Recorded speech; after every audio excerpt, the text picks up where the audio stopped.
Guys, we're back. Yeah, still here. Oh, that was not a great start. I need more than that, guys. We're back, damn it. Okay, we are back with a capital B. 2-on-1 podcast. I'm Adam. Hello. Here with Alex. Hello, as always. Oh, yeah, still here. Yeah. I like you said hello for him. He did say hello. He was saying hello to me. To him. Okay, I thought for him. God. Okay. Daniel, how are you? Hello. I'm good. Thank you for answering the question. Oh my God. And Mike is here today. Hello, Mike. This is the first time we've had you on since the draft watch. What up? What up? Disaster. I think we're all good. Right? Yeah. Check. Everyone's fine. Yes. Yeah, okay. Yes. Good. Yes.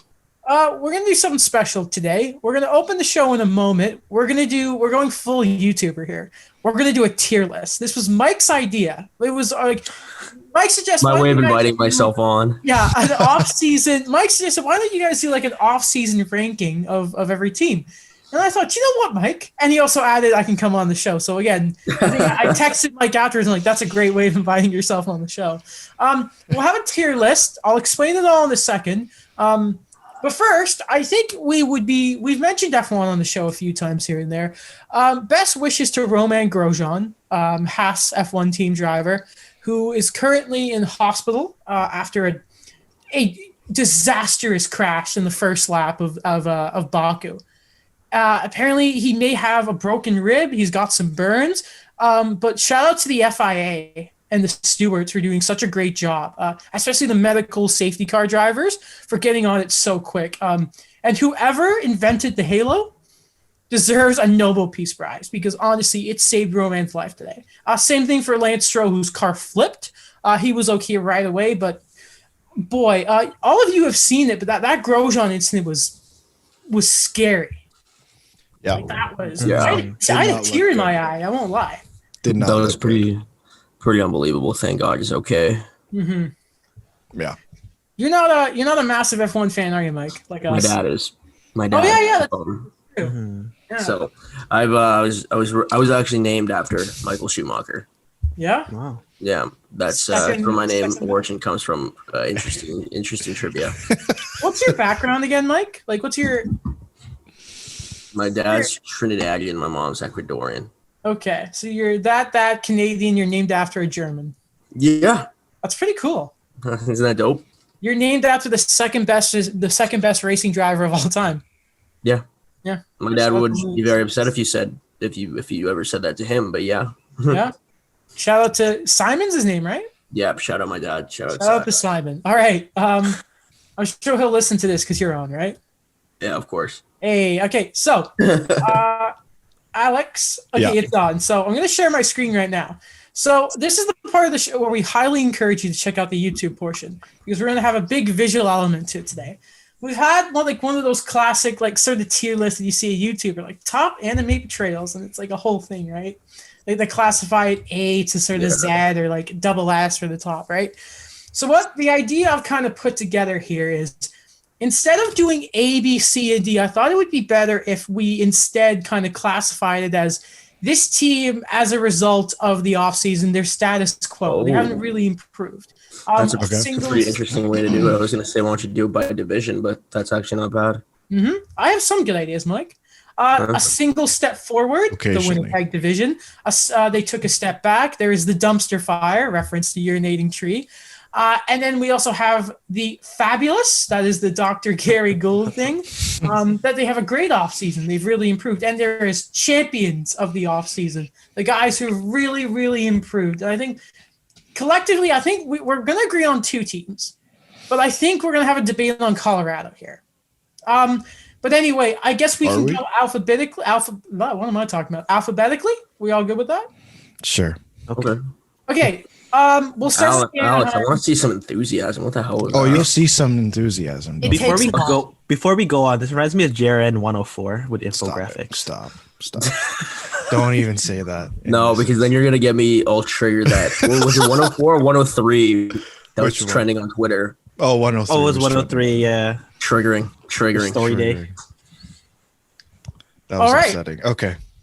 Anyway, lads, so we'll start with the Anaheim Ducks. I'll start here with you, Daniel. Off the top of my head, the only real addition they brought in, well, they brought back Derek Grant, but okay, they always bring him back. Though, Kevin Shattenkirk. It's really just looking at the Ducks in the future. The improvement comes with him from the young players, but on the offseason here, it's Kevin Shattenkirk, which some people can see as a confusing signing, but... What's more confusing, the Robin Leonard to Chicago signing or the Kevin Shattenkirk to Anaheim? Shattenkirk. I think Shattenkirk, because you already kind of know they were in a rebuild, but Chicago, they just didn't want to let go. I guess. They're both confusing. So where do we look at putting the Ducks here? Because, I mean, is Shattenkirk really putting them a step forward? We're not talking about the draft in here as well, right? No. Okay. This is solely off-season additions and that. I think. Okay. You know what? How about we use let's use the draft, because I feel like a big part of the Rangers is going to be Lafreniere, and I feel like it will be impossible for us to talk about Arizona without talking about the draft. Yeah. So I think that and off-season signings and trades would be a big part. So we can include the draft if you want. Okay, so I'll just say a single step forward, because that's generous. I think it's because a lot of the guys that they depend on for the future, it's a year later. Like Trevor Zegras is a year later that these guys could get to where they need to, and it's not a dumpster fire there at all. Like, they've drafted well. We've talked about it on the show before that they've done what they need to. It's just they have to get rid of the old guard now. So I think it's a single step forward. Okay. And anyone chime in when you want. The only thing I'm going to say there, Daniel, is based on we need to be very careful with how we're going about each category here. Based on the off-season moves, not like Zegras, I love, right? Of course, but that is not a new addition. Okay, so I'll put status quo then. That's more like it. Yeah. Okay. I like that status quo. Okay. Mike, are you good with status quo? Are we all in agreement here? I'm in a little bit of a conundrum because I don't know if I want to throw him and take a step back or status quo. And the only reason that is because I don't know. I think it's important that if you're, depending on the moves you're making, that you have a goal in sight. And I don't know what Anaheim's goal is. I don't know if they're committed to a full-fledged rebuild or if they're just trying to stay relevant. And because of that, I don't know how you could really if we're ranking this based on how they're trying to meet their needs, their goals, then I don't really see how bringing Kevin Shattenkirk will help them if they really want to go through a true rebuild. Whereas, you still have a lot of variables surrounding you, Ryan Getzlaf's 1 year out from a contract year, 1 year out from unrestricted free agency. You have so many different moving parts. I don't really know what Anaheim's goal is, so that's why I don't know what they're doing really. The Shattenkirk signing was just so weird to me. Yeah, for a fan, I'm still kind of I don't know. I'm still thinking about that one too. Okay, so Daniel just admitted on this podcast he's a fan of the Anaheim Ducks. I'm just putting that out there because he's never done it. He has never done it. I heard him say it as a fan. So, a fan of the sport as a whole. Nah, you can't get yourself out of that one. Because we have 30 teams to get to. Yeah. And let's put it to a vote in majority rules. All in favor for status quo, put your hands up. Okay, sure. Okay, Mike's the only one saying take a step back. I do think it is worth mentioning, though, that I don't know who their backup goalie is going to be, but John so that might be one thing. But I think because of that defense, they should be fine. I'm really mad they didn't bring back Michael Del Zotto just because he's DJ MDZ in the locker room. And he was on the TSN thing saying, "Come pick me up, please." That was really funny. I don't think there were enough detrimental signings or anything. Because again, and we need to remember Jamie Drysdale. So I think because of majority rules, we'll go with status quo here. The Arizona Coyotes. Now, dumpster fire. Signing wise, dumpster fire. There's no from every angle. What did they do? What did they even do?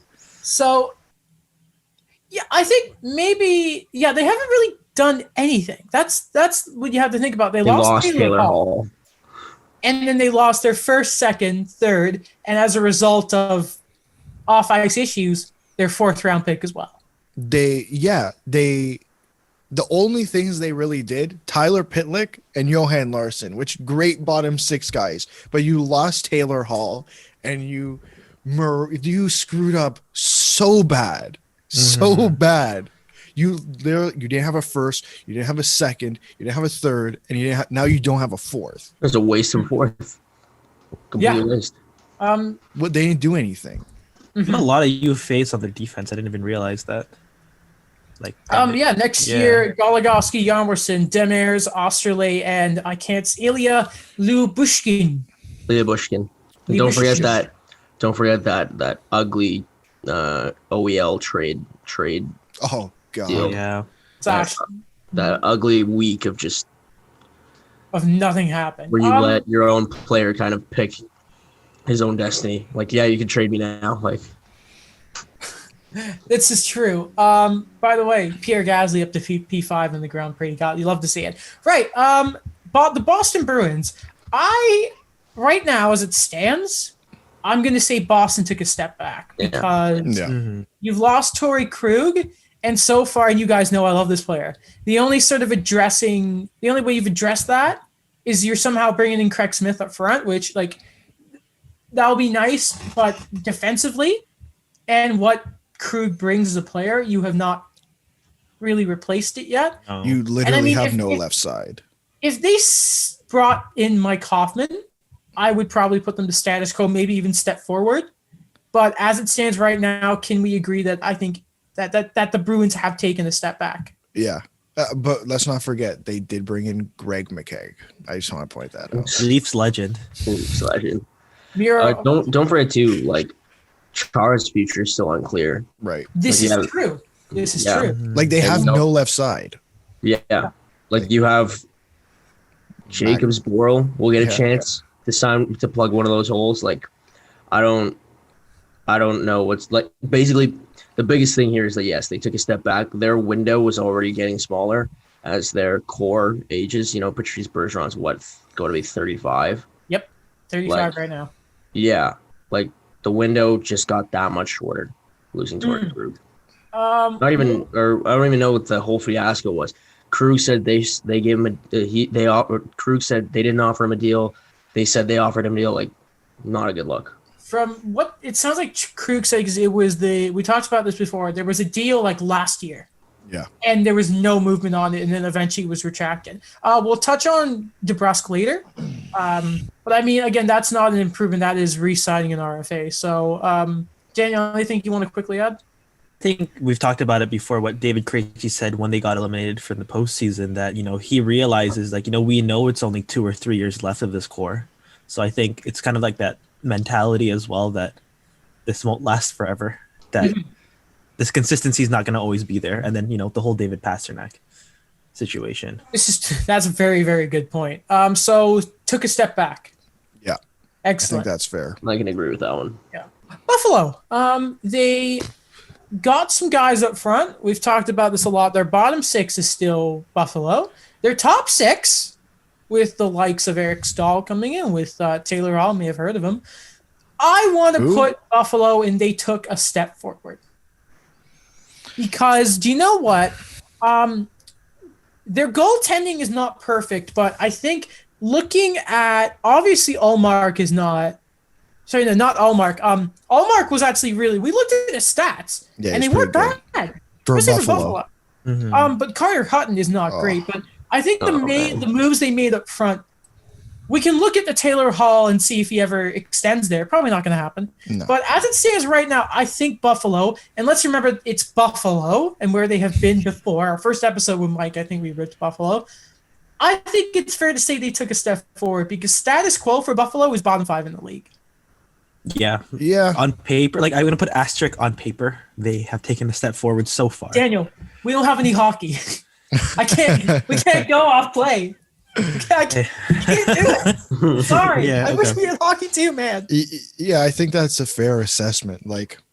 I think Taylor Hall, even though his last, couple seasons haven't been the greatest, and, he's also played for New Jersey and Arizona, so let's take that into account. But, I still think he can have an impact on that team, and you're playing next to either Jack Eichel or Eric Stahl, like I think you're gonna be fine. I think Taylor Hall is gonna be fine. Mike. I'm kind of I honestly think it's like kind of they're in the middle between fabulous and a single step forward. Obviously, you can't make that category, so for the sake of majority, I'll throw them in a single step forward.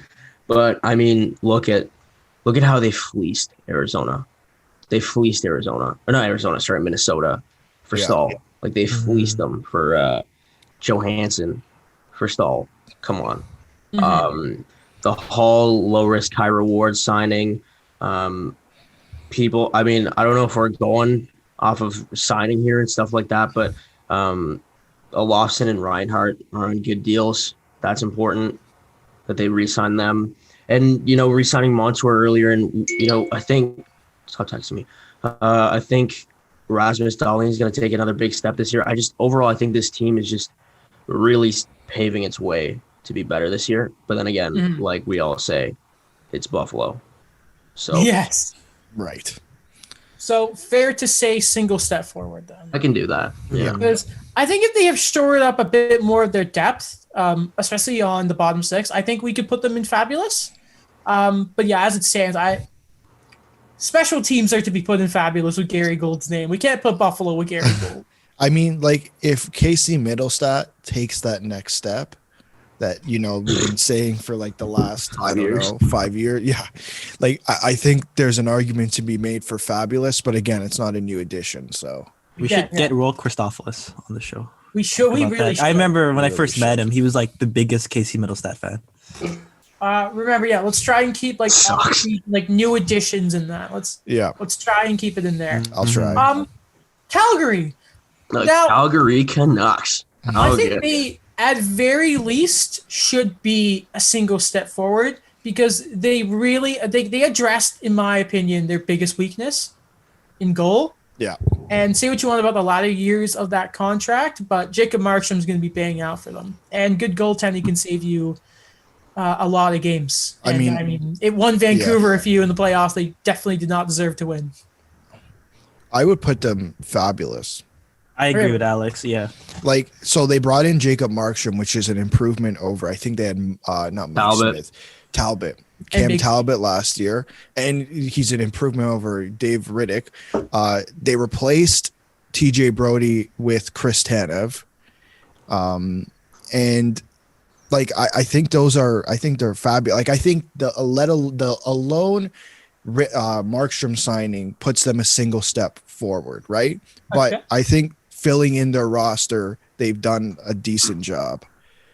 Josh Lee was a great ad. Yeah, that's a nice depth move. That really is. They have, I wouldn't say, I think, I like Chris Tanev. I like him more for what, in the playoffs, Sportsnet did that really, really good piece about what he meant to the locker room. And I think the last, I would say 2 years have really opened my eyes when it comes to how important it is to have someone in the room. And I think Calgary especially really need that. And again, there's no such thing as too much depth. Lilo's a nice guy. And again, goaltending. So what are we? Yeah. And they traded down twice. So yeah, I think that was also smart. And they still got the guy they wanted. So, and I think this is the offseason that everyone, I think, who is a Flames fan wanted for so long. They kept doing like these incremental moves or trying to fix things here and there until like they say, like, let's see what sticks. Like it reminds me of Brian Elliott getting traded there when he was like a pending UFA, and they depended on him to try to be a number one. And then now they actually, swing for the fences with Jakob Markstrom. Mm-hmm. So fabulous then? You've changed my minds, fella. Are we all good for fabulous? Sure. All right. Congratulations. All right. I don't think Carolina should be above status quo. They should be there because they didn't address the one thing they needed to, and that was a net. I think Robin Lehner signing in Vegas threw a lot of teams a complete loop. Like Colorado, Carolina, those two teams specifically, I wouldn't be surprised if Robin Lehner hit free agency, those two teams would have been in on him. Mm-hmm. Is there really much to say? I mean, we all know, like Carolina definitely disappointed in the playoffs this year, in my humble opinion. I really wanted them. They to can't make even beat noise. Boston. Okay. It's just well, when you have James Reimer in net versus Boston, we don't know. Hey. That's Hey. enough, Adam. Yeah, That's enough. not to us Leafs fans here. Hey. Anyway, Stop anyway, it, You're a Ducks fan. Stop it. though, Yeah, status quo. I'm fine with. Yeah. we're all good. I wonder about this team because, like, honestly, yeah, they have a lot of defensive depth. So, like, losing Edmondson and TVR wasn't, anything to them. But, yeah, you have defensive depth. But you also, in that defensive depth, you got some not so great contracts in Brady Shea and a pretty bad contract in Jake Gardiner. And the only thing that worries me about that is that it's going to make signing Dougie Hamilton really hard. Right. I remember there's a stat, I think it was from The Athletic, where they showed the Hurricanes, like, their defensemen, like, they're defensively sound, but, like, they rank in the league of, like, the lowest amount of shots they take. And they mentioned, like, Brett Pesce, Jacob Slavin, and Hayden Fleury. Like, these guys just don't, like, they quote-unquote, they just don't shoot the puck. It took Fleury how long to get a goal? Not as long as Victor Mete, but it took a while. Yeah. A really long time. But yeah, I mean, I don't think there's much more to say on Carolina. Chicago. I don't think. I mean, off the top of what did they even do? They traded Brendan Saad. Oh yeah. Okay, so did they do anything else? They brought in significance? Zadorov, and then we'll bring up their cap friendly here. I'm throwing them. I'm going to tell you guys right off the bat. I'm throwing them dumpster fire. Really? It's that bad? I would have said You're muted. goaltending is just. Oh. There you go. Okay, you're back now. Oh boy. Okay. I'm throwing them dumpster fire all the way. Really. I think Crawford proved he had enough, like he had some left in the tank with them pulling off that upset over Edmonton. Well, arguable upset because Edmonton was just being Edmonton. But you have Corey Crawford gone. Just signed. Walks. You have Brendan Saad traded to Colorado on that weird deal. Oli Mata gone. Slater Cuckoo gone. Like, obviously those aren't big names, but they're still like their depth. To bring in Zadorov, Janmark, and Lucas Wallmark. Like, not to mention you haven't re-signed Strome. It took you this long to announce that you were in a rebuild when a lot of us fans, not like fans of the game, for example, or everybody else, saw you guys as rebuilding, but it took you that long to announce it until your stars got pissed off. Like, I think it's been a pretty big dumpster fire personally to me. Mm-hmm. Like, even it's like John Scott said it right. It's embarrassing. So I think they're a dumpster fire right now. That was a very convincing argument. Mm-hmm. I will dumpster fire it is for me. All right, Daniel?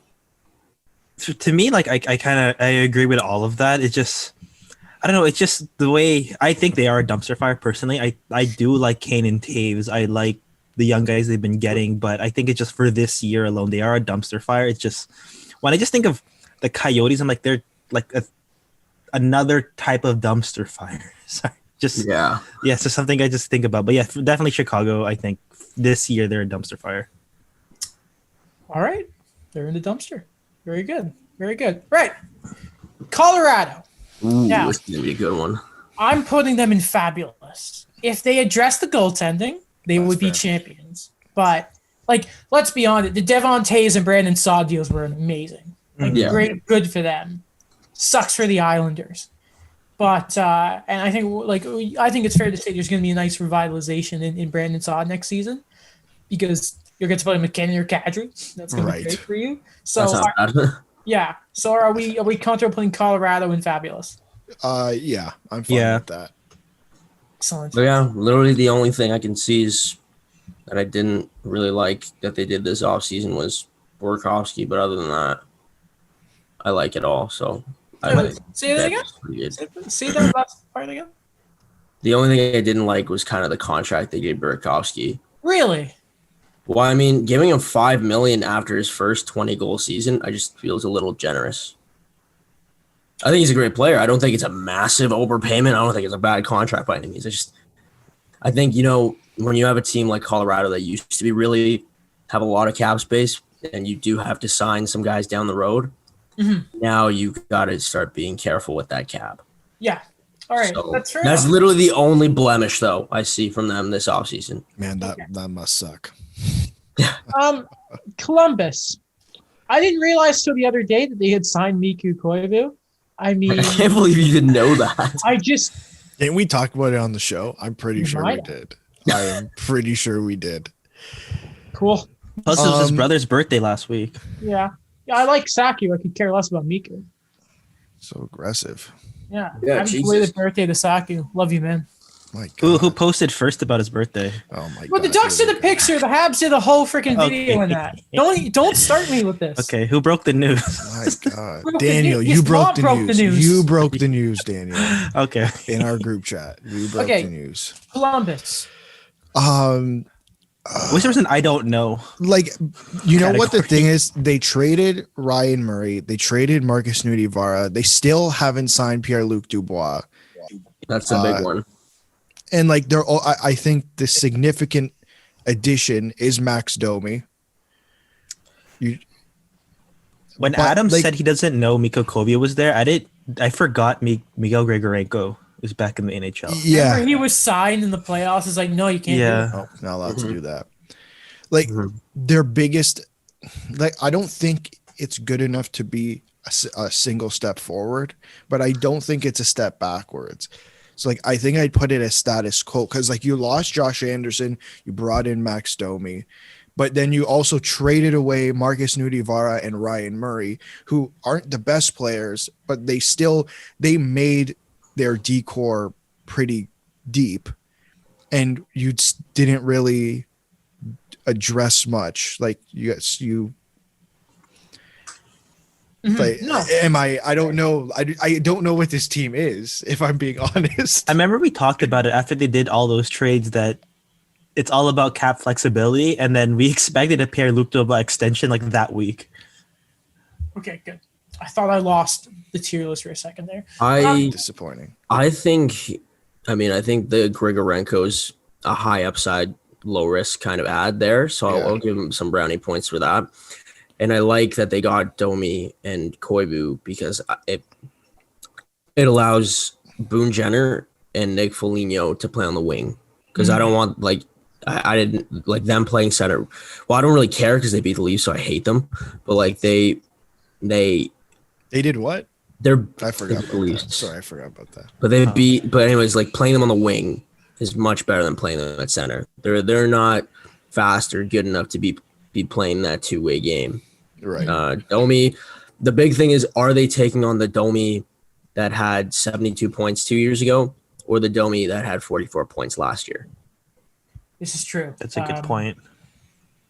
I wonder what that lineup's gonna like. I would like to see Domi play with a skilled winger. And then the only guy I can think of off the top of my head is Cam Atkinson.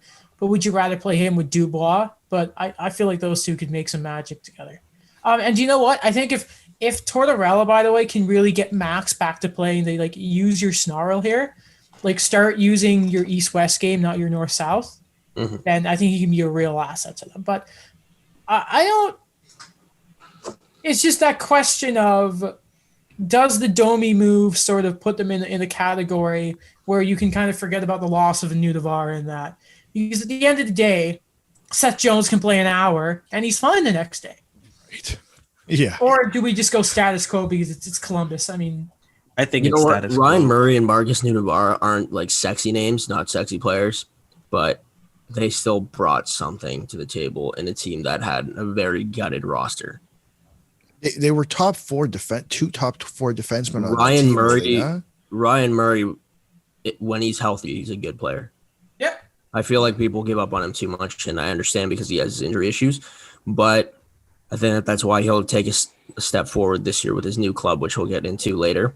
Hate that new club, but yeah, I mean, like you guys say, it's so puzzling. Like I think the safe bet for me would be status quo because I don't think they took a step back. nor do I think they took a step forward, much similar to a couple of other teams here. But there's a lot gambling on it, basically. Yeah. All right. Fair to say. The Dallas Stars, I think they're status quo as well. What's changed? Not a whole lot. I mean, you brought back Faxa, and that's good. I like that deal a lot. I mean, it's literally the same team. Well, they the only person they brought in was Mark Pysyk, the right winger who scored a hot trick against the Leafs. Yeah.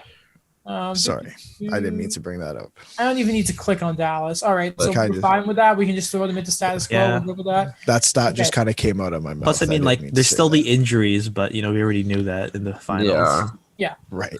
I mean, they brought back Hudobin on a bit of a weird deal, but good that they brought him back. Mm-hmm. And I mean, they could bring back Corey Perry. We don't know what the deal with that is yet. Jason Williams thing, just come later. And who knows what the hell is going to happen with, some breakouts from guys like Kiva Ranta and Robertson, right? So yeah, I think they're just status quo.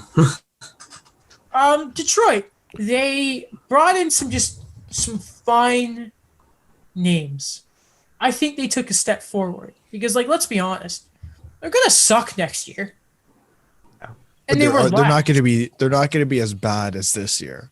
This is not a team that should be fabulous because they're not in the position to do that. It should just be the bring homegrown, bring fine veterans, and I think I don't want to put them in fabulous. I don't think they've earned it. Yeah, no, I think they job. I think they made fabulous moves, but I don't think you can put them in fabulous. Look, I can't even begin to say just how low this bar was. Yeah. It's just astronomically low after one of the worst seasons in league history. Certainly probably up there for the worst in cap era history. Mm-hmm. You know what? They made some underrated moves. I mean, you brought back Mantha on a pretty good deal, gave Fabry an extension, and Bertuzzi for 1 year to keep his RFA status until next year. So you don't have to worry about him bolting on you next year, which I like. And bringing in Grice to play with Bernier is better than Howard and Bernier. And you know what? This is crazy to think that years ago I remember looking at the score and seeing a report that Red Wings are asking for a first round pick for Howard. I'm like, oh my gosh. But yeah, I mean, like I said, the bar was tremendously low. So I think they can't really go anywhere, but I'll give them a single step forward for it. I pity them too much. Yeah, also I think they're opening up cap more too now. Justin Abdelkader is gone. A lot of these Ken Holland contracts are starting to expire, get bought out. Franz Nielsen's 1 year removed, so he's almost there. Get in there. And don't forget too, they also netted a pick, a second for taking Stahl's contract. Mm-hmm. And they can afford that kind of cap, right? So that 1 year left of Stahl. So and Troy Stetcher, and they got Troy Stetcher. Brett Troy Stetcher. I do like Bobby Ryan. All right, yeah, not flashy names, but they're fine. Fabulous moves for a they're fine. Dumpster fire team. Right. So single step, I think that's fine. Mike, I've talked about this on the show. Don't look at cap friendly. Do you want to know which contracts are the 3 longest on Detroit?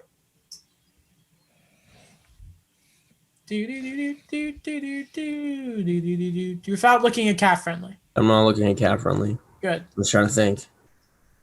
It's a good question. Can't really think of them off the top of my head. Yeah. Mantha? 4 years. That's the longest. Okay. Larkin? Okay. And the applicator buyout. Lord. Exactly. Good. I didn't realize how long that thing was. Mm-hmm. How long are we talking? 6 years. Ooh, wow. That's a rough one. That's steep. Because Ken Holland paid for loyalty.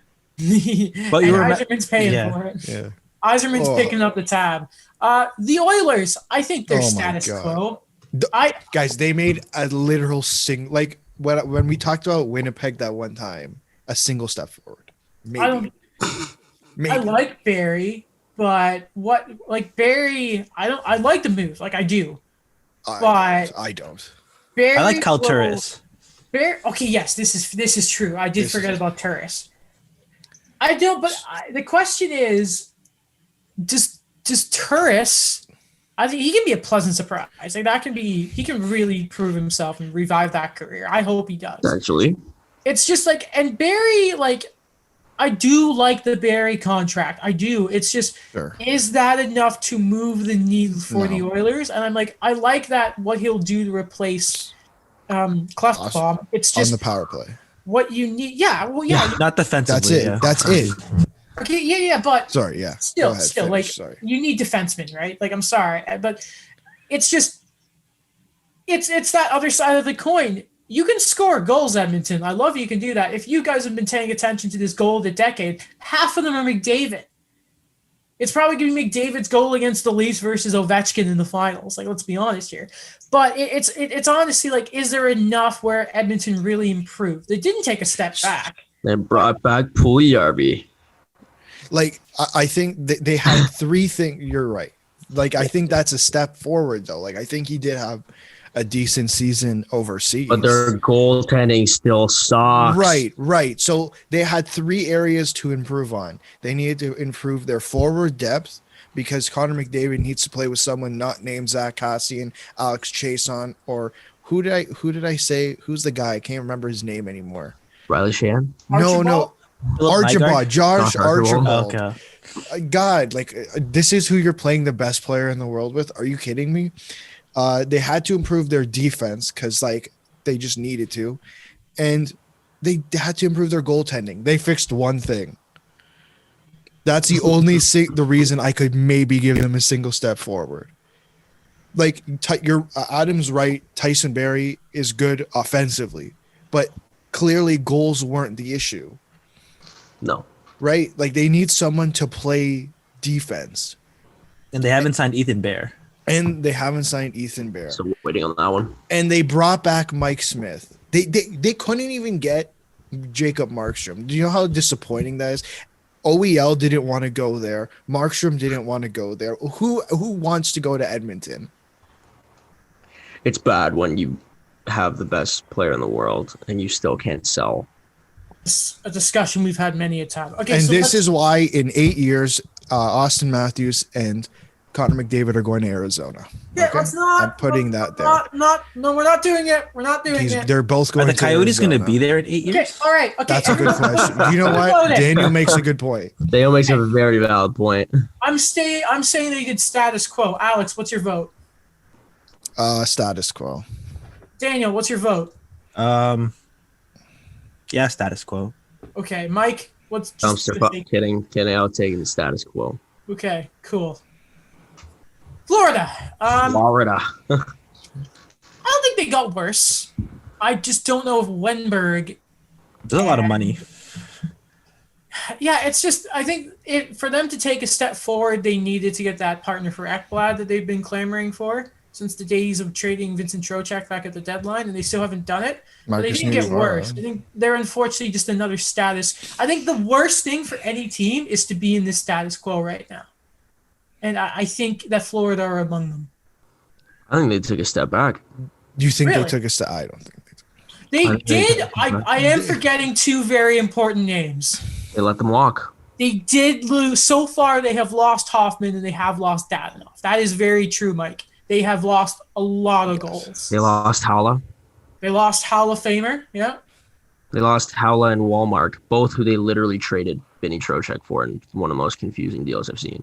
Because they wanted character, and well, those characters left. Yeah. What about And I Patrick don't- Hornquist? What does you think he gives? Oh, see, they moved that. Hornquist is getting older. It's not a bad deal. I think it's a little expensive for Hornquist. Wenberg is a pretty decent depth signing. Vinny Nostroza, Carter Verhaeghe, those will be good depth signings. People often forget too that Radko Gudas signed there, so he makes them a little meaner. But they switched up a lot more on depth. I don't really get what they're doing. I don't. So I think, and the only player that they re-signed is Mackenzie Weegar, big whoop. So I think it's going to take more time for Zito to actually make this his roster. Mhm. Like, you don't blame him for it. He came in super late. But Dale Talon has left this guy with a lot to work with, like not work with. So Nothing to work with. I think they took a step back with just losing all those guys, completely failing that trade. Like, yeah. Daniel, are you on the same? Daniel, where are you? Are you status quo, or do you think you'd take a step back here? I think take a step back. I think that the guys they brought in, if these were like, replacement stopgaps or depth signings on the cheap, I would say great, but a lot of them weren't. And I think they were kind of bleeding here and there. What Mike kind of said, like Eric Holla, I think was a big one. And, that's just kind of a lost thing too, based on the deadline deal that, he was the centerpiece of the Vincent Trocheck trade. Mm-hmm. I am. You two have changed my mind. I'm going to take a step back. I cannot believe I forgot about Hoffman and Dadonov. By the way, Gasman up to 5th place. You love to see it. I think Daniel Ricciardo's making a move on Valtteri Bottas right now. What a poor season for Valtteri. Florida, you take a step back with the Bruins. You love to see it. The LA Kings have done what? Not a whole lot. Elias Anderson. They traded a 4th-round pick.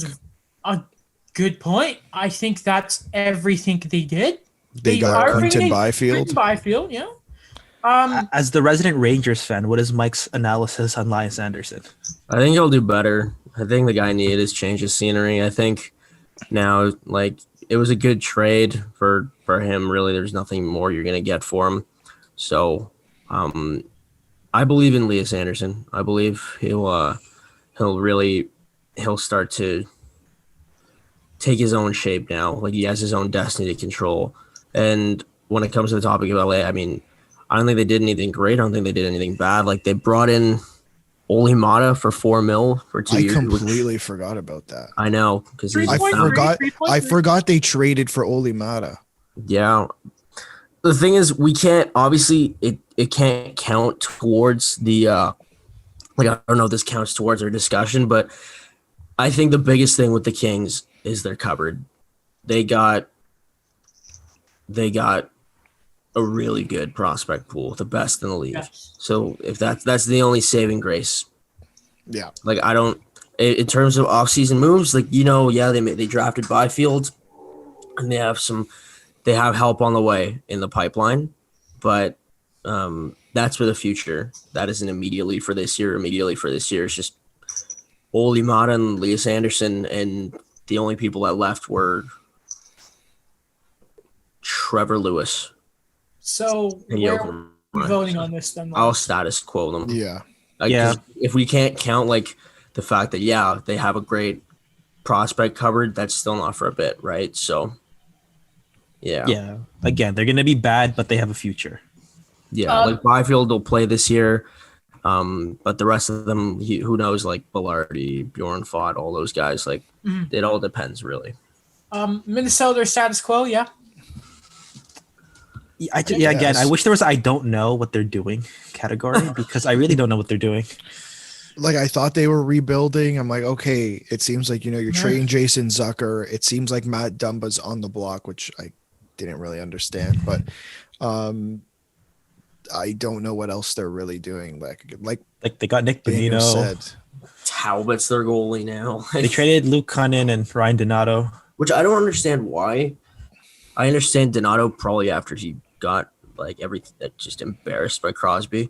But I don't get what they're doing, man. You're right. It's just it all depends on really how Kaprizov does this year. Yes. Yeah. And they locked up Brodin, but dealing away the core, so like a lot of their core without really getting much for it is not much of a return is pretty disappointing. So I'm hearing us talk and I'm changing my mind. I think we should put them in a step back. Yeah, I can deal with that because I mean, just the stall for Johansson trade was just come on, what are you doing? So yeah, Minnesota, you're finally out of mediocrity and you're finally on the back foot. Congratulations. I mean, they did bring in They did draft Marco Rossi. Like he fell to them. I still can't believe that happened, man. Okay, so let's put it to a vote then. Put your hand up if you're in favor for status quo. And if you're there for take a step back. Okay. Majority rules. Yeah, right. Okay. The Montreal Canadiens. Here you go first, Adam. Okay. I look at Montreal last year and I think, all right, where did they lack? Okay. Their special teams were crap. They didn't have a good backup goaltending. And outside of 5-on-5, they could not score, which contributes to, again, special teams. And they brought in players to help in every single one of those categories. They were a young team who, outside of, I think it was 2 or 3 players, barely played more than 20 playoff games. That was like Gallagher, Weber, and Price. And they brought in 3 Stanley Cup champions as well. If you want me to be honest, I think they're champions of the offseason. I was going to give them champions of the offseason. I was going to give them fabulous. I still Tyler Toffoli signing. I still love I called that. Here, this is the thing when it comes to them. They would have either been status quo, maybe even a step back. But the gamble on the Anderson deal to clear up so that they can get Toffoli, that was a gamble. Like, that was a gamble, but it worked. Mm-hmm. They have Toffoli. They got Brendan Gallagher back on a deal. They re-signed Jeff They re-signed Jeff Petrie. They signed Jake the Snake. And Victor Mete is super cheap. You got guys like Evans, Caulfield, Romanov. Don't forget Romanov's a big prospect. And then you brought Josh Anderson with some sandpaper, Tyler Toffoli, and Joel Edmondson. I think, honestly, man, they made, like, I don't think they were winning the Canadian division, but if any team did do the best they could this offseason, I think it was most certainly the Montreal Canadiens. I forgot about Petrie and Gallagher, so yeah, moved them up to the champions of the Pretty offseason. No. Those were players that are already under contract. Yeah, but they're extensions. But you had them. I know. I still. They locked them up well. Okay. Like, I don't think they were terrible, like bad resign. I don't know. Like, if we're not going to include re-signings, then I don't really know, because like if we're talking about re-signing, remember, like, a lot of teams re-signing, it depends on if it was a good re-signing or not. Fair enough. So are we all Yeah, champions. Like, I still fine with Joel Edmondson. Like, I think they could have gotten a better option, but that's fine. We'll put them still champions. Mm-hmm. That's the only downfall of their offseason, which is nothing. I like that they went for Toffoli and they didn't pay for Hoffman or that enough. Like, because I remember you wanted that, Adam, that, like, they just needed scoring, but like, I'd like that they went for the two-way guy. I changed my mind on that because I looked at Hoffman. I'm like, he's Pacioretty again, and we don't need that. We don't need an empty calorie goal scorer. Toffoli has more than that. And sandpaper. I like the sandpaper and Anderson. Yeah. Like, at the time, if they only did that, if they only got Anderson and then didn't make any big move after that, like the Toffoli sign is a product of the Anderson deal. If that was it, if they left it as it was, then I would have been like, what is going on here? Oh yeah. Oh man. Because I remember how pissed off you were in the group chat about that deal before Toffoli came in. Yeah. Yeah. So, fair. And since then that happened, yeah, Gallagher got re-signed. It's good now. It's good. Nashville. Yeah, exactly. They Granlund's gone. Smith is gone. I'll bring up their cap friendly now. I mean, there is nothing there. They're paying Kyle Turris. They are indeed. They had to buy out Kyle Turris. I can't even find them. They have Borocop. There they are. They have a lot of cap space, $12 million. They lost Craig Smith. Yeah. I mean, They brought in Luke Cunnin. He's an RFA. whoa. Get the Claxon out. Ely Tolvanen's going to challenge for the Calder. I don't Got know. Jared Tenorti is still in the NHL. Oh, God. Yeah. Remember when he got traded to Arizona? It was like, oh, there's the substance program. Why did John Scott go to Montreal? There's something sketchy here. That was bad. Jared Tenardi's got a career. So, I mean, I don't know if Nashville are a dumpster. No. But they're definitely a step back. Yeah. Like, I mean, Kyle they Turris could for redeem 7 themselves. more years. They can redeem themselves maybe by bringing in Mike Hoffman. Maybe. Hey, if we're talking about free agents, don't forget, this team would be better. Like, not even if we're talking Hoffman, but even if they got like Anthony Duclair. Yeah, as well. So Obviously, literally anybody up front. They're bad. Right. Like, their D, they got a better. They upgrade. The only thing they upgraded was the third D pairing with Borokop and Benning. Mm-hmm. Right. But which you can literally throw anybody in there. I think they're fine. But then again, you lose Smith, probably lose Granlund. They're up in the air. Like, they can move up, but only if they make some moves. Mm-hmm. Right. You look at this also. It's like, okay, Nashville. So I completely forgot what I was going to say. So we'll just move on. That's good. That's good. New Jersey. Okay, Mike. I like their goaltending now. Piece of crap, garbage organization. And McKenzie. And everything you McKenzie, Blackwood, and Corey Crawford. I hope you jump off a bridge. This is so aggressive. Sorry. I thought we were. Wow. I didn't realize I was talking. I just my thoughts in my head. My thoughts in my head were going out on New Jersey. I mean, they have. There's more stability. Check buyout, by the way. They improved in goal. They did. Yeah. And that's it. I mean, they have more stability, like Ryan Murray, what we talked about, Andreas Janssen. Yes, that's fair. You're pure Dorianing them. You're like, we're a team. Yeah, but like they're in a situation as similar to like Detroit. Obviously not as bad as Detroit, but like the bar was pretty low last season. Like halfway through the year, obviously we all expected them to be really good. As soon as they traded Taylor Hall, the bar was at its lowest point. Mm-hmm. Right. And Adam, you've described before that you're betting on PK to have another rebound year. No? And no. I'm shaking my head because I want him I thought you were like disagreeing with me. Okay. I'm going to tell you guys something. Good. I fully believe PK will have a good year this year. I hope he does. No, but here's why. And it's not traditional.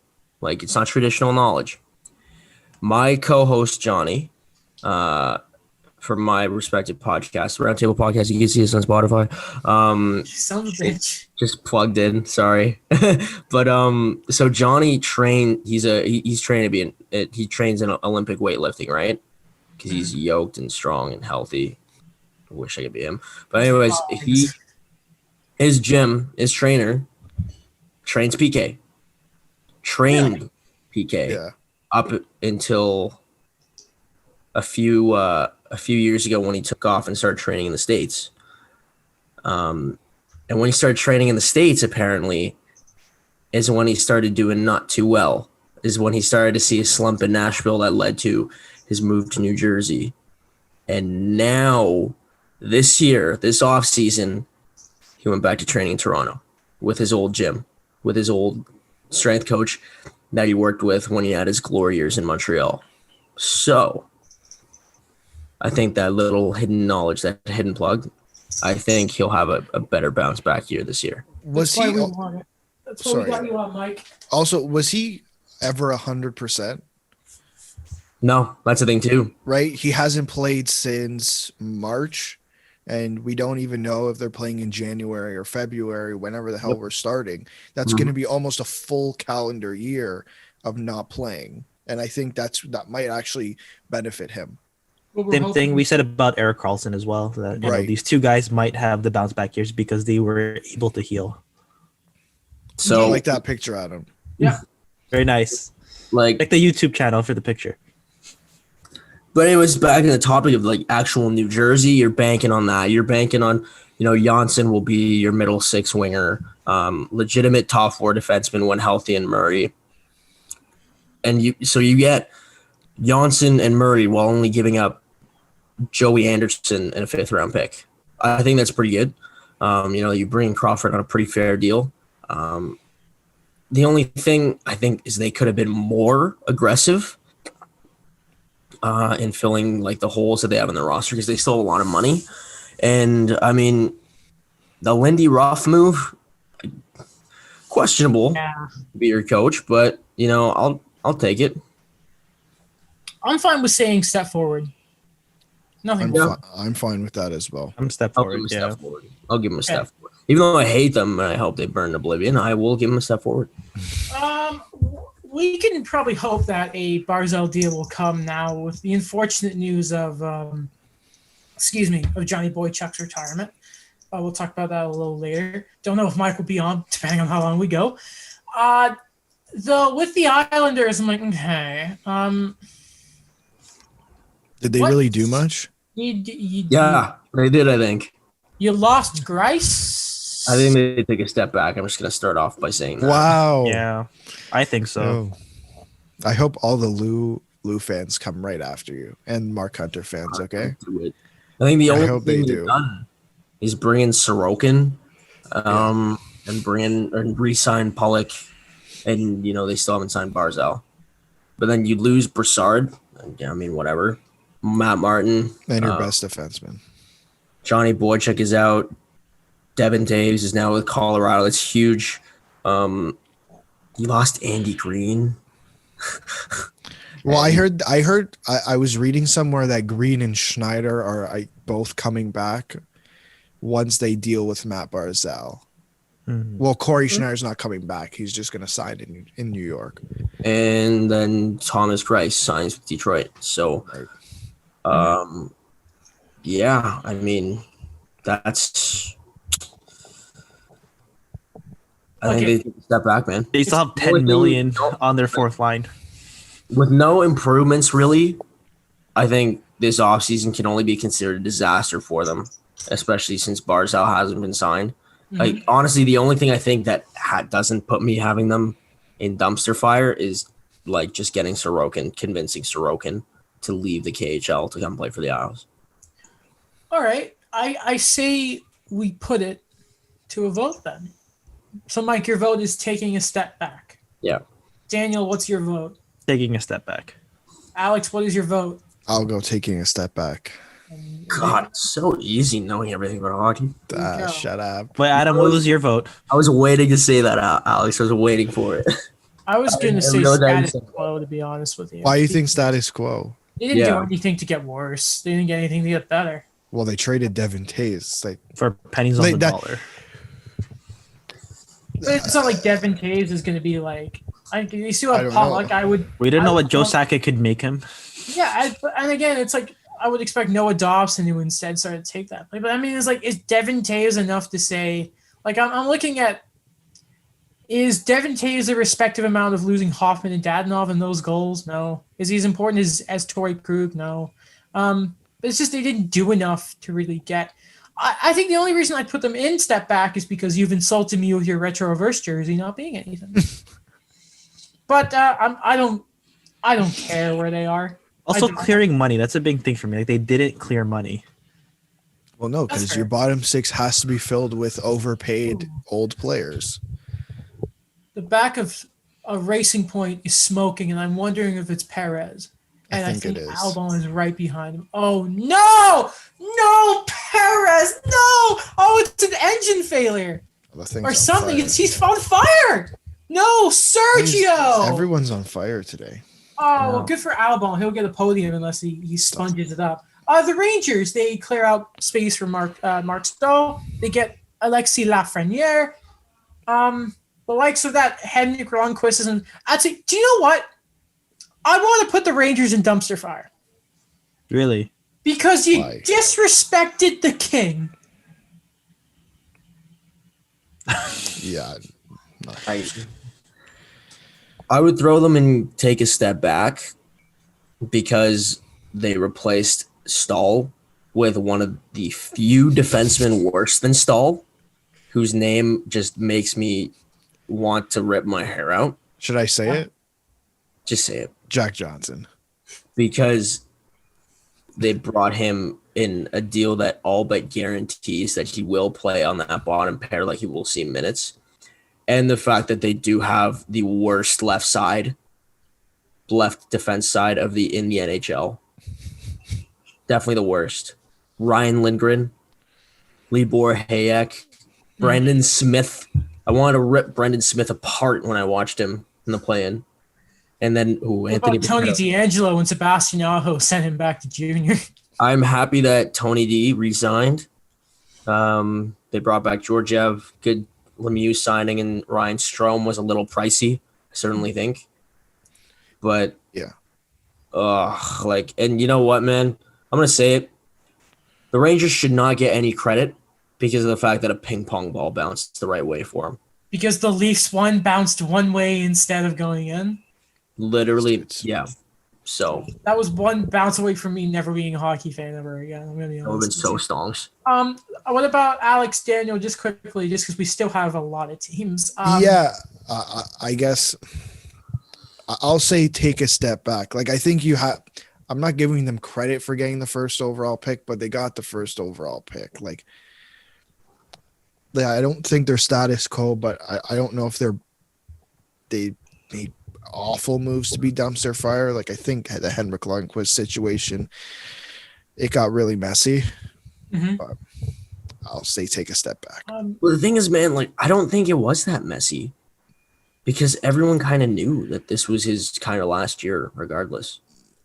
I don't know. Like, I mean, have some damn respect for Henrik Lundqvist. Damn. I know. You know what? Yes, the fact that that's how they got rid of the franchise's best goaltender, really. Yeah, I will say they definitely should have handled it better, but I don't think it was dumpster fire worthy. Daniel, what are your thoughts on this? Because if you vote in my favor, we have to go to a tiebreaker. But if you choose to take a step back, I think like the Lundqvist thing was bad, but I think we saw it coming. They weren't gonna get anything for him. I don't know. Like when I think of the Rangers, like they have done a lot of moves the last few years. They've kept the guys that they feel that they fit there, but it just they're still finding that identity. They were last year's champions of the offseason. Yeah, but this year it's just kind of like we already kind of spent the money, and we need these guys. These other prospects to develop that. We need to kind of just see where everything's gonna go. So I think for this year, I think they took a step back. Before we move on here, we'll put them in a step back. Shout out to Roman Grosjean. Looks like he's going to get driver of the day for the race, deservedly so. An absolute heartbreak for Checo Sergio Perez, being in third since the start of the race. Engine failure. The only time I've seen a Mercedes engine light up like that. And with the safety car, looks like that's going to be the race. Probably his third last race this season. Or sorry, like maybe of his career. And it's a damn shame that Checo his career might end like this. The Ottawa Senators, I think they took a step. You know what? I think I want to give the Sens fabulous. Let's do it. Because they got Dadonov, they brought in Matthew Murray, even though you guys know I don't like Matthew Murray. But he was keen to be there. He'll be motivated. What about you, Mike? How do you feel about the Sens? Your hometown team, not your hometown team, but your boys. As the resident Sens fan. Can't even say him with a straight face anymore. He can't even say because he knows he's just lying to himself. Yeah. Status quo. Really? I mean, yeah, you got Dadonov, Matt Murray. A great draft. Lots of prospects. Austin Watson and Galchenyuk. We also got Eric Goodbranson. Oh, yeah. Well, he's a hometown guy. Lost Borokop, and you just abandoned him, basically threw him to the street. Same. Bobby Ryan was bought out, but, that was coming. No more Craig Anderson, no more Ron Hainsey. Why wouldn't they re-sign Duclair? I don't understand. Right. Well, I don't know if that's just them, because if Duclair, he's representing himself, if I remember, and back to it can get. I think those can get ugly. Those negotiations. Yeah. We haven't heard anything, but I wonder if that's a sort of just the product on the ice. If that's what we're going with, I don't see anything different. So we'll put it to a vote. Mike, you say status quo. I think you know what? Yeah, they'll be a little bit better in goaltending, but it'll either go look, Matt Murray can either be really good or colossally bad this year. So there's a lot riding on that. Dadonov, sure, good signing. Little sandpaper with Watson. Still trying to reclaim what he has left of a career in Alex Galchenyuk. Yeah, I forgot about that signing. Decent signings in Brown, Tierney, and Paul, but I'll I'm gonna leave him at status quo. Daniel, your vote. Step forward. Alex, your vote. A step forward. I changed my mind. You're damn right, Mike. Get out of here. I know more about hockey than you. Definitely don't. Step forward for you. The Philadelphia Says the Flyers. guy that didn't know that Miko Koivu was on the Blue Jackets until Yeah, sorry, I don't know the ghost of the second. the guy who's a big Habs fan. You think you'd know when Galchenyuk signs with the Sens. No, I remember that. I just didn't think it was worth mentioning because he's a depth player now. And I don't care about Miku. I like Saku, obviously. I think he's the most beloved Hab of all time. Miku? Get out of here. Miku's the most beloved Wild of all time. Miku? Oh, yeah, for sure. But at the same time, I don't care about Minnesota. Not Danny Heatley. Sorry? It's not Danny Heatley. You mean it's not Zach Parise and Ryan Suter? No, I feel like are we just listing players on Minnesota? Well, Parise apparently is really loved in the community, right? I'm looking at Philadelphia, and nothing is jumping out at me that they've improved. They brought in Eric Gustafsson. That's a solid deal for a pretty nice defense. I think Philly are status quo, but they're in a good way. I don't think Philly. I think their younger guys are going to need to take a step forward for them to take that first step because they lost their game versus the Canadiens. They were no longer playing the Philadelphia game. They were forced to play the Canadiens game. And with Carter Hot, honestly, I don't know if Philly have gone anywhere, but I don't think they're in a bad position. I don't think we're looking at this is Carolina and it's like you have this potential and you're wasting it. I think if there's a status quo team here, I really think it's Philly. Yeah. Okay. Step back for me. Really? Matt Niskanen. That's huge, man. Yeah. No one's gonna have a broken jaw. I saw that coming. He's still salty about that. When I know what it's like to have a broken, mine obviously was not. Mine was broken from my surgery. Brendan Gallagher had his broken by Matt Niskanen. But when I know the pain of the recovery of that and having to liquefy your food, I relate. So I don't care about Matt Niskanen.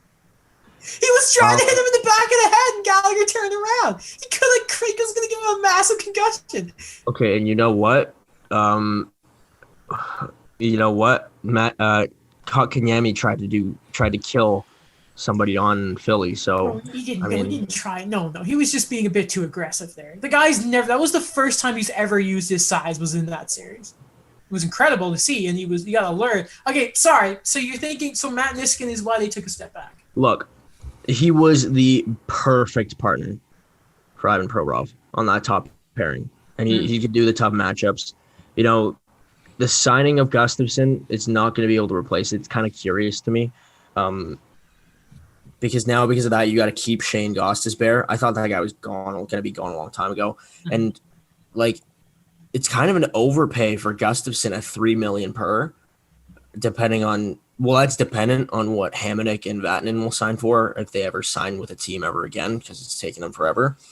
And same thing, we're still waiting on them to sign Philip Myers because they have to sign Philip Myers. Overall, I you don't realize it, but Matt Niskanen was literally their most useful kind of defenseman in all different aspects. He could have played second PP. He could have played PK.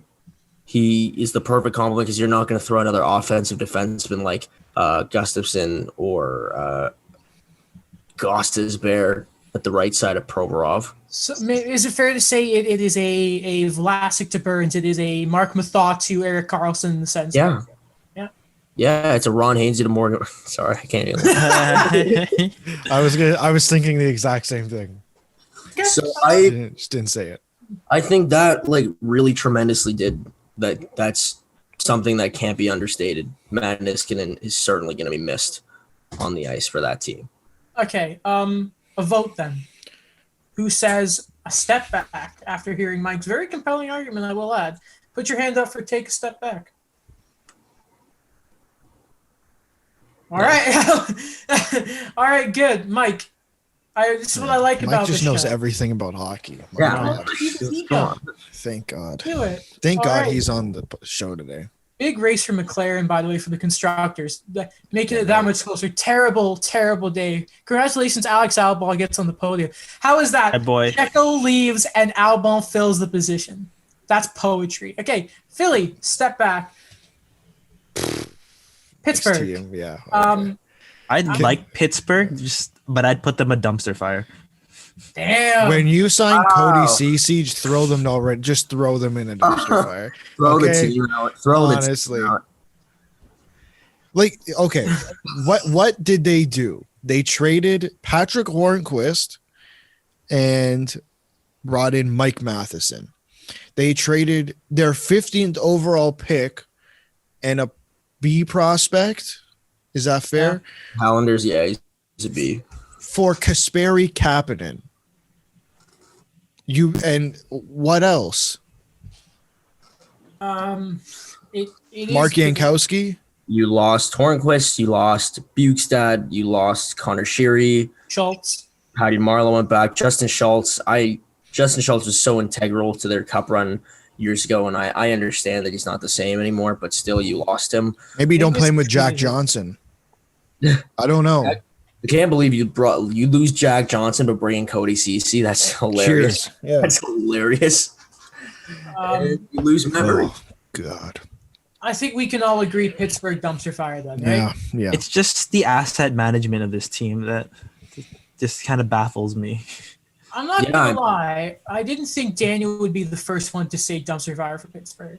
I think because I actually like the Penguins. Fire. What?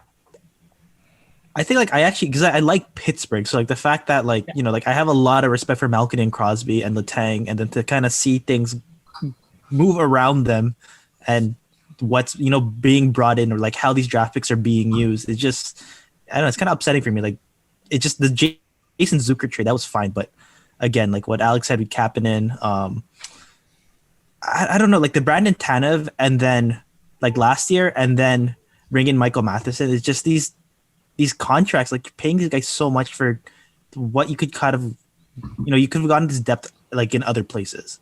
And I'm gonna, because I can hear Pittsburgh fans.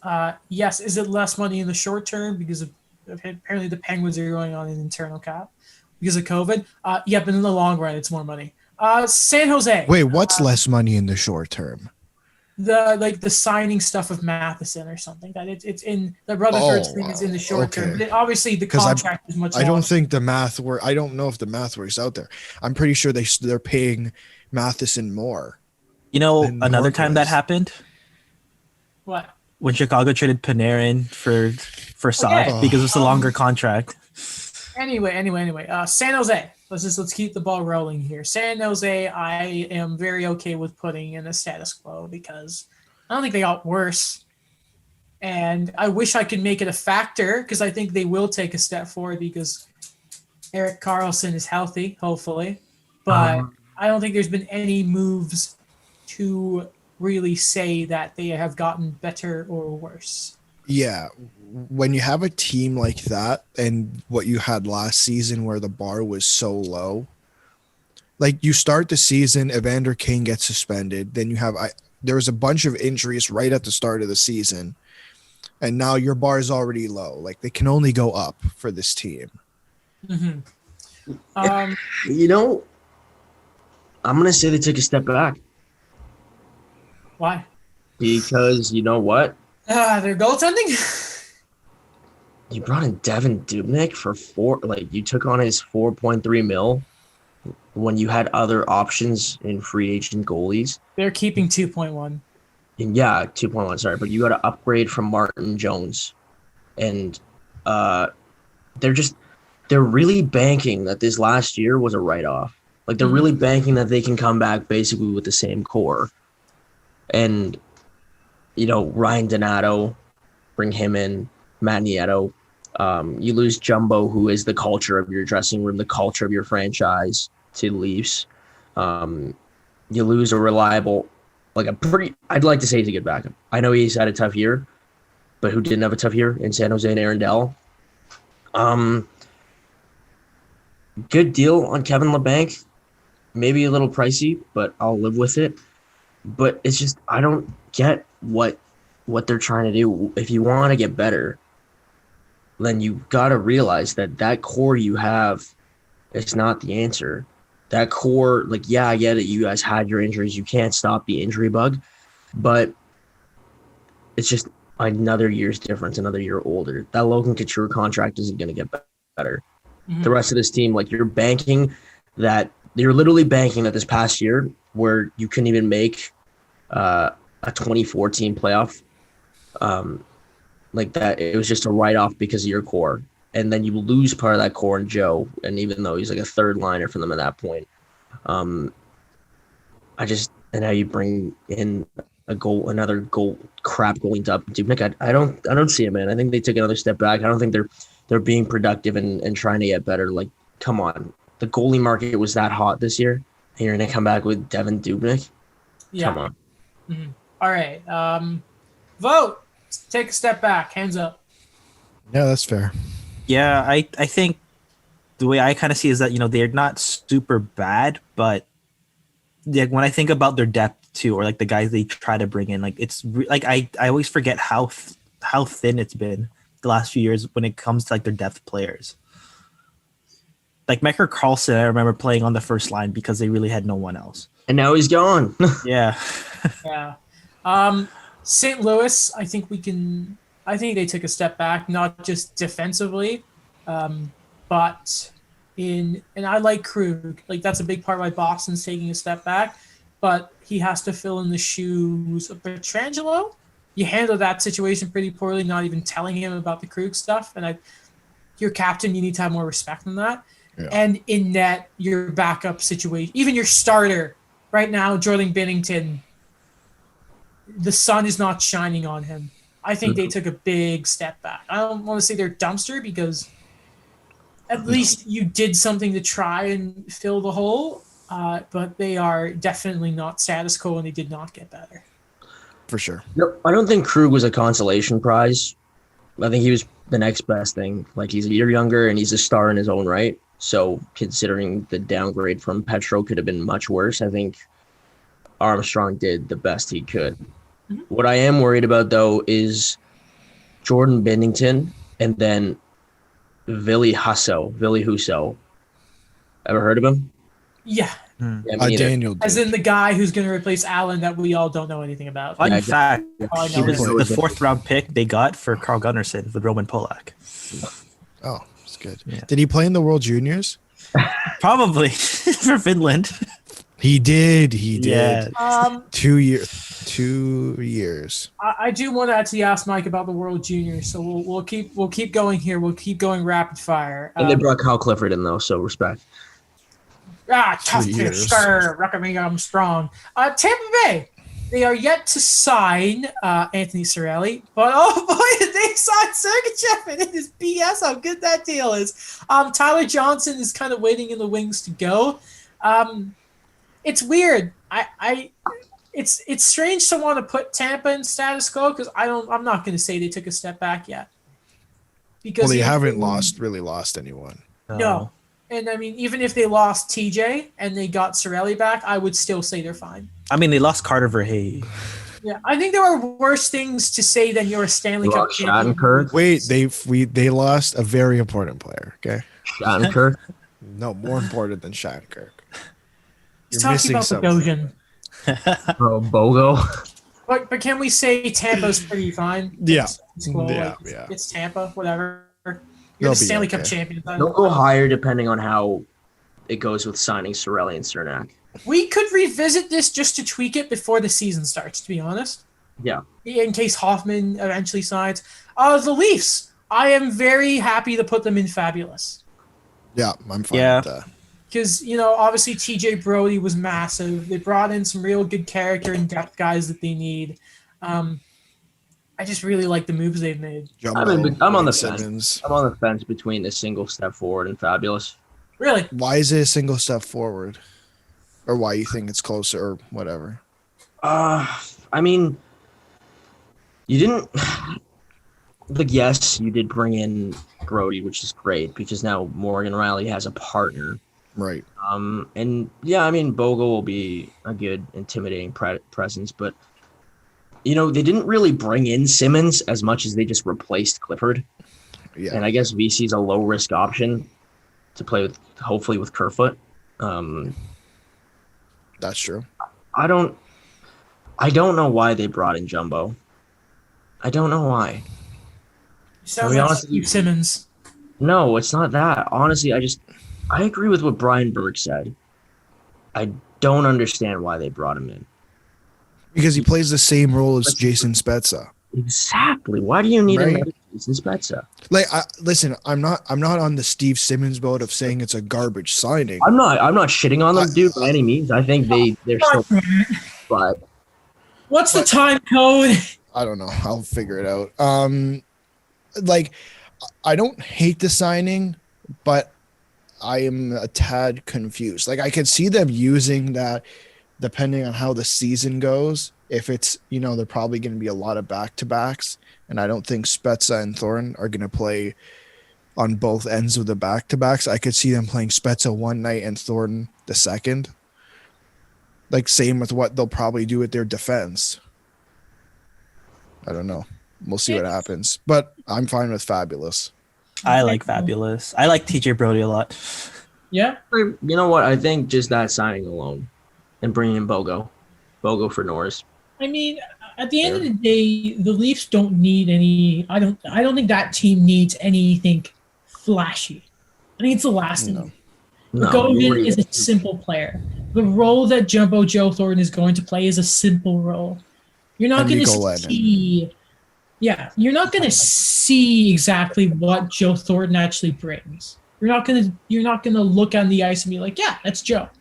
It's going to be off the ice. It's going to be. I think this would be more accountability because these are guys that have been around. These are guys that want to win, and it's going to kind of keep things going. I know there's that argument before where they said, "Oh, there's too much leadership," or "Is there something wrong with John Tavares?" I don't think that's the case. Like, if we look at other teams that have won, there are other players that could legitimately also be the captain of that team when they've won. You know what this kind of goes against San Jose, because when they drafted Nick Merkley, the Sharks, a big thing was, and it's kind of the thinking people had when they brought in Evander Kane, that the locker room the Sharks had was going to make those guys change. It's a kind of a land of outcasts almost. Like, you have Burns and Thornton doing the ESPN body shoots, and now Evander Kane just waiting for Erik Karlsson to do it. That'll be great. It's just, and Thornton's going to bring that. And he's just fun. I thought that was going to be a big thing with Tyson Barrie, but no one is going to have the offensive pressure that Barrie was going to have. That's not going to be on Jumbo Joe Thornton. I just think, honestly, I'm so used to being so disappointed with this team that I have no expectations anymore. Mike, you follow a lot of teams that are just so disappointing. I know nothing about football, but I know the Cowboys are bad. Cowboys fan, and I want to jump off my balcony. What is it with the blue and white teams that you follow specifically? I don't know. Because Tampa Bay are pretty good. It's just the ones that we follow. I know the Rangers, the Leafs, the Dallas Cowboys. Very disappointing. Okay, Vancouver. They should be no higher than took a step back. Yeah. A lot of important pieces. Yeah, If they didn't bring in Nate Schmidt, they would be a dumpster. Fire. Yeah. They'd be down in the dumps for sure. But I mean, Holtby is a good consolation to losing Markstrom if it works out. Like, if he plays better, like if the change of scenery helps. But losing to Foley and Markstrom and Tanev and those Levo because you pay your bottom six too much is just embarrassing, man. Mm-hmm. So, very. Yeah. All right. To the step back wave. Vegas. Now, if there are two things I don't like about Vegas, well, it was three things. I'm not the biggest Fleury fan. I didn't like how they never had a real star on the right side, and I didn't like their centerman. They have improved in goal with a damn good option. Now Fleury's a great backup. And Alex Pietrangelo and Shea Theodore, as we have talked about, is going to be like the best pairing. Massive. And I am okay putting them on the same pedestal as the Montreal Canadiens and making them champions of the offseason. I don't know if I'd go. I don't know if I'd say champions of the offseason. And I know because I'm thinking champions of the offseason, they made no mistakes. Yeah. And the thing is, they didn't really shore up their center depth, right? Like you have William Karlsson, Cody Just lost Glass. that. You had to trade stats, need to bring in Pietrangelo. Like, hey, listen, like I think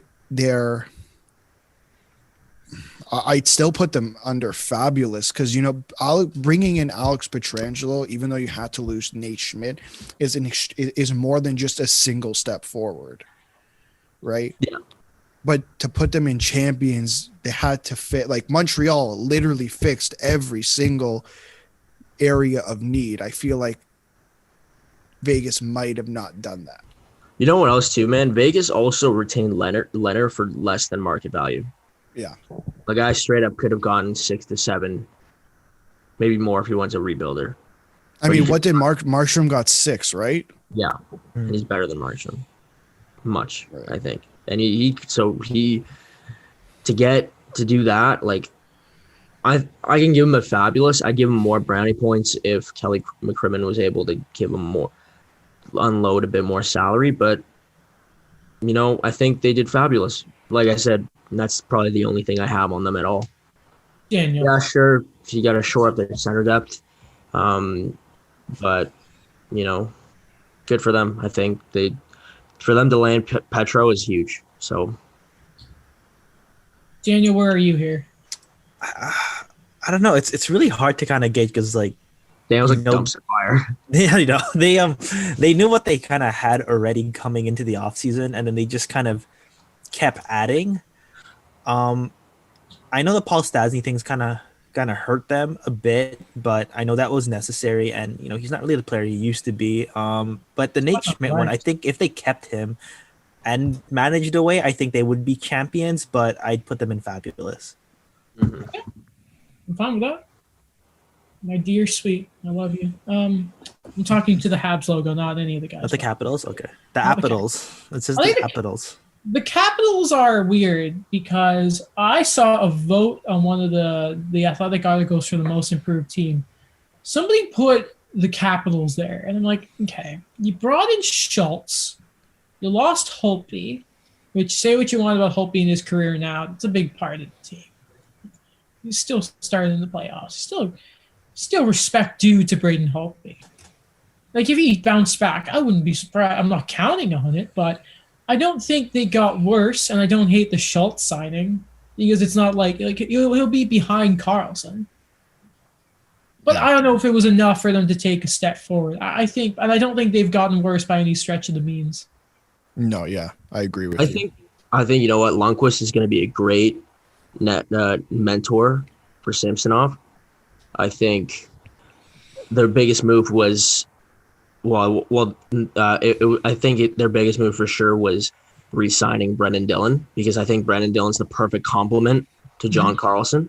Yep. So the value I think is very reasonable.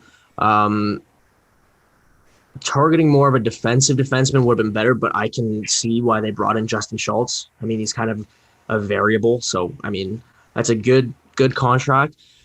But I think it's big too that they got rid of Todd Reardon after 2 years of no success after they were dumb to not pay the Eggman. Yeah. So now, and you know what? Peter Laviolette, he's got a track record of immediate success. That is something we have forgotten to talk about is coaching. But so where would we like to put the Capitals then, guys? Let's put it to a vote. Alex, where do you want them? I'm fine with status quo. Mike, where do you want them? I'm fine with status quo. I think the argument that we were looking for here is more that they didn't take a step back with what they lost. So I will give them status quo. Dan. I actually put a single step forward because with Peter Laviolette, I think that is a huge culture change. You're right. And Could have gone either you way. know, everyone kind of thought that they were done after the whole bubble thing, that, you know, this team wasn't going to do anything anymore. But, you know, they didn't tear anything down. They kind of added. They brought in back the guys that kind of fit that system. So I think, you know, single step forward. Cool. I'll I'll rock with that one. I'll rock with that. I'm gonna go with status quo, just because nah. Thanks, Adam. Schultz is like whatever. That and we need to go, and I don't want to tie it up. Status quo. There you go. You can go with Tampa. Those are good teams. Look at them. It's a good team. Finally, the Winnipeg took a step forward with their defense. There we go. Half a step. That's what I said. Quarter step forward. I said they took a literal single step forward. Is there debate here? I mean, like, it's a single step. If they traded Line, they were going to get worse, but they haven't done it yet. You know what? It's good that they didn't trade Line.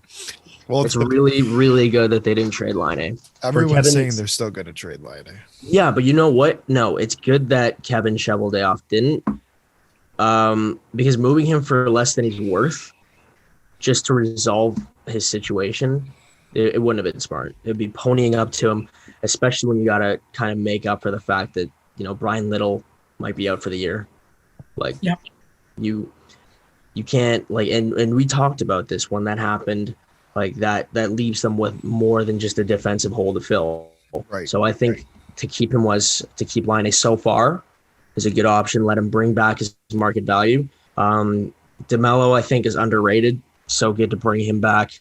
And reuniting Stastny was solid strategy. So overall, I think they're pretty status quo to me, to be honest with you. I'm just going to screenshot this because we have it done, guys. So the dumpster fire teams: Arizona, Chicago. Where's Pittsburgh. Winnipeg? Oh, we're playing single step forward? Okay. Yeah, that's all they did. Okay.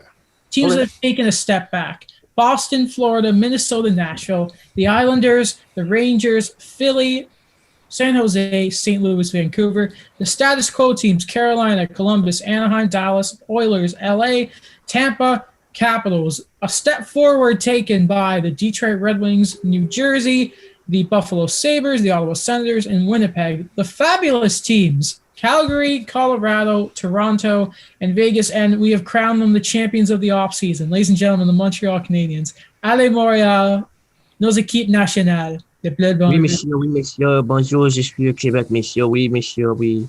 Okay, let's not upset the Quebecois, please. I live there. All right, guys. Now, I wonder, Alex, do we just quickly do an outro and break this into 2 episodes? No, it's been like less than an hour. Oh, it's been an hour. Nah, it's okay. It's been an hour and 40 minutes. I didn't even realize how long it's been. No, it's fine. But there's not a whole lot to talk about anyways. We'll be quick. Okay. I already mentioned Romain Grosjean. Hope you're okay, buddy. You're still sharing your screen. Hold on. There all right. Okay. Right.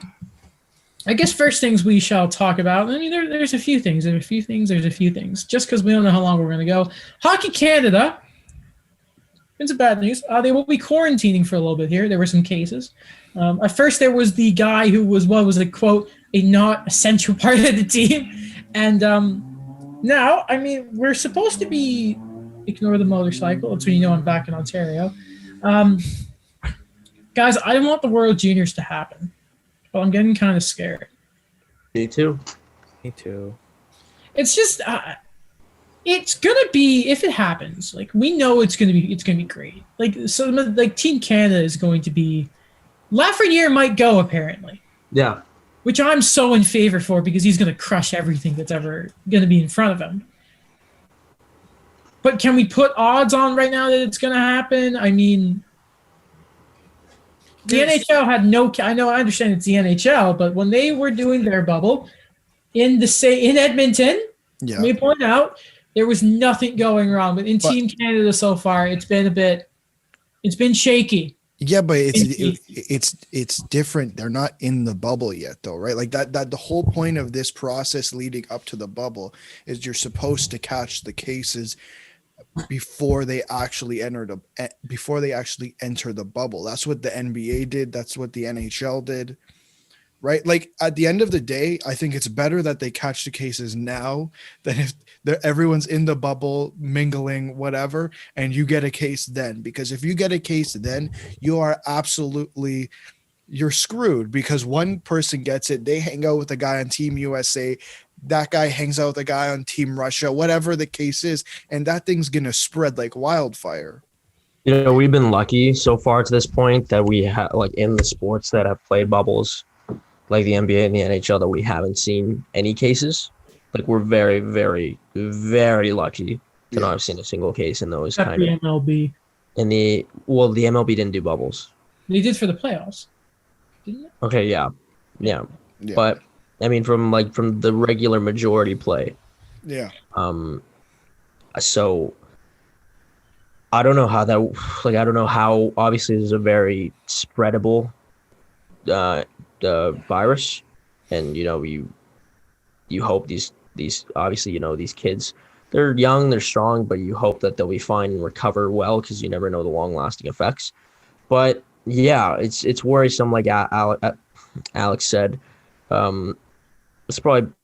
It's good that hopefully you can kind of gauge now how kind of the infection rate goes, and then from there you can use that to improve the bubble and lock it down even further, so that you can make sure these kids are safe. I wonder how, because like obviously they're younger. I think they're younger than all three of us, right? Yeah. Like what? Daniel, no, Mike and Alex, you guys are both 2000 kids, right? Yeah. Damn children, you freaking get off my lawn, damn it. I remember when Gretzky played WHL. Daniel, what? You would have. Yeah, do you remember Gretzky playing, Daniel? No. No? How old were you when you retired? What year was that? 99. The month after I was born was his retirement ceremony. I was like, I don't know, like 3 or 4. 3 or 4? Okay. Yeah. You remember? You remember when Wog deked him? You totally remember that. Anyway, God, where was I even going? I mean, you look at St. Louis and it's like they just fell apart when they got to the bubble because of COVID, right? Mm-hmm. And you hope that these players aren't going to bars like St. Louis were right before they went in, but yeah. I understand they're not in the bubble, but I just hope that there is some sort of understanding between management and players. Like, can you guys not be idiots? Because literally, I'm not going out when I don't need to. You think I like being here? No. I want to go and do stuff. And I think you bring up a really good point. And I think in my opinion, it's really not discussed enough, in that there's the plan that the NHL, the NBA, the MLB, the NFL, whoever comes up with, right? They say these are the safety protocols, but it's more than that. There's 2 more things. Number 1, the players actually have to follow those rules. So yes, the league can come up with the plan, but the players have to follow those rules. Number 2, if the player breaks the rules, the league actually has to discipline them. You can't just hold them accountable. Right. You can't slap them on the wrist and say, well, you did it once, next time you'll be fine, because they're going to do it again. Like, you're not holding them accountable. So I think it's more than just the plan. And everyone's really focused on the plan, but you have to focus on the league has to discipline them. And number 1, the players actually have to want to play. If they're not going to follow the rules, screw it. Don't play. Like, it's not worth it. You do need to have the plan. I think the plan is the first thing you do have to worry about. Absolutely. No, Yeah. absolutely. Absolutely. But everyone talks about the plan's not good. The plan's not good. But how about, did the players follow the plan? Like, you know what I mean? Yeah. Like, I think that needs to be talked about. The players need to buy into that plan and say, we're going to follow these rules. Speaking of players, we've talked about this on the show, so I might as well ask Mike this. I think Canada's going to look good this year if we get this tournament. Hopefully. Yeah. That's your cue to talk about some of the players, Mike. Yeah. Yeah. Okay. I'm just going to stay silent. I'm kidding. Canada's going to be gross this year, man. Canada's going to be gross.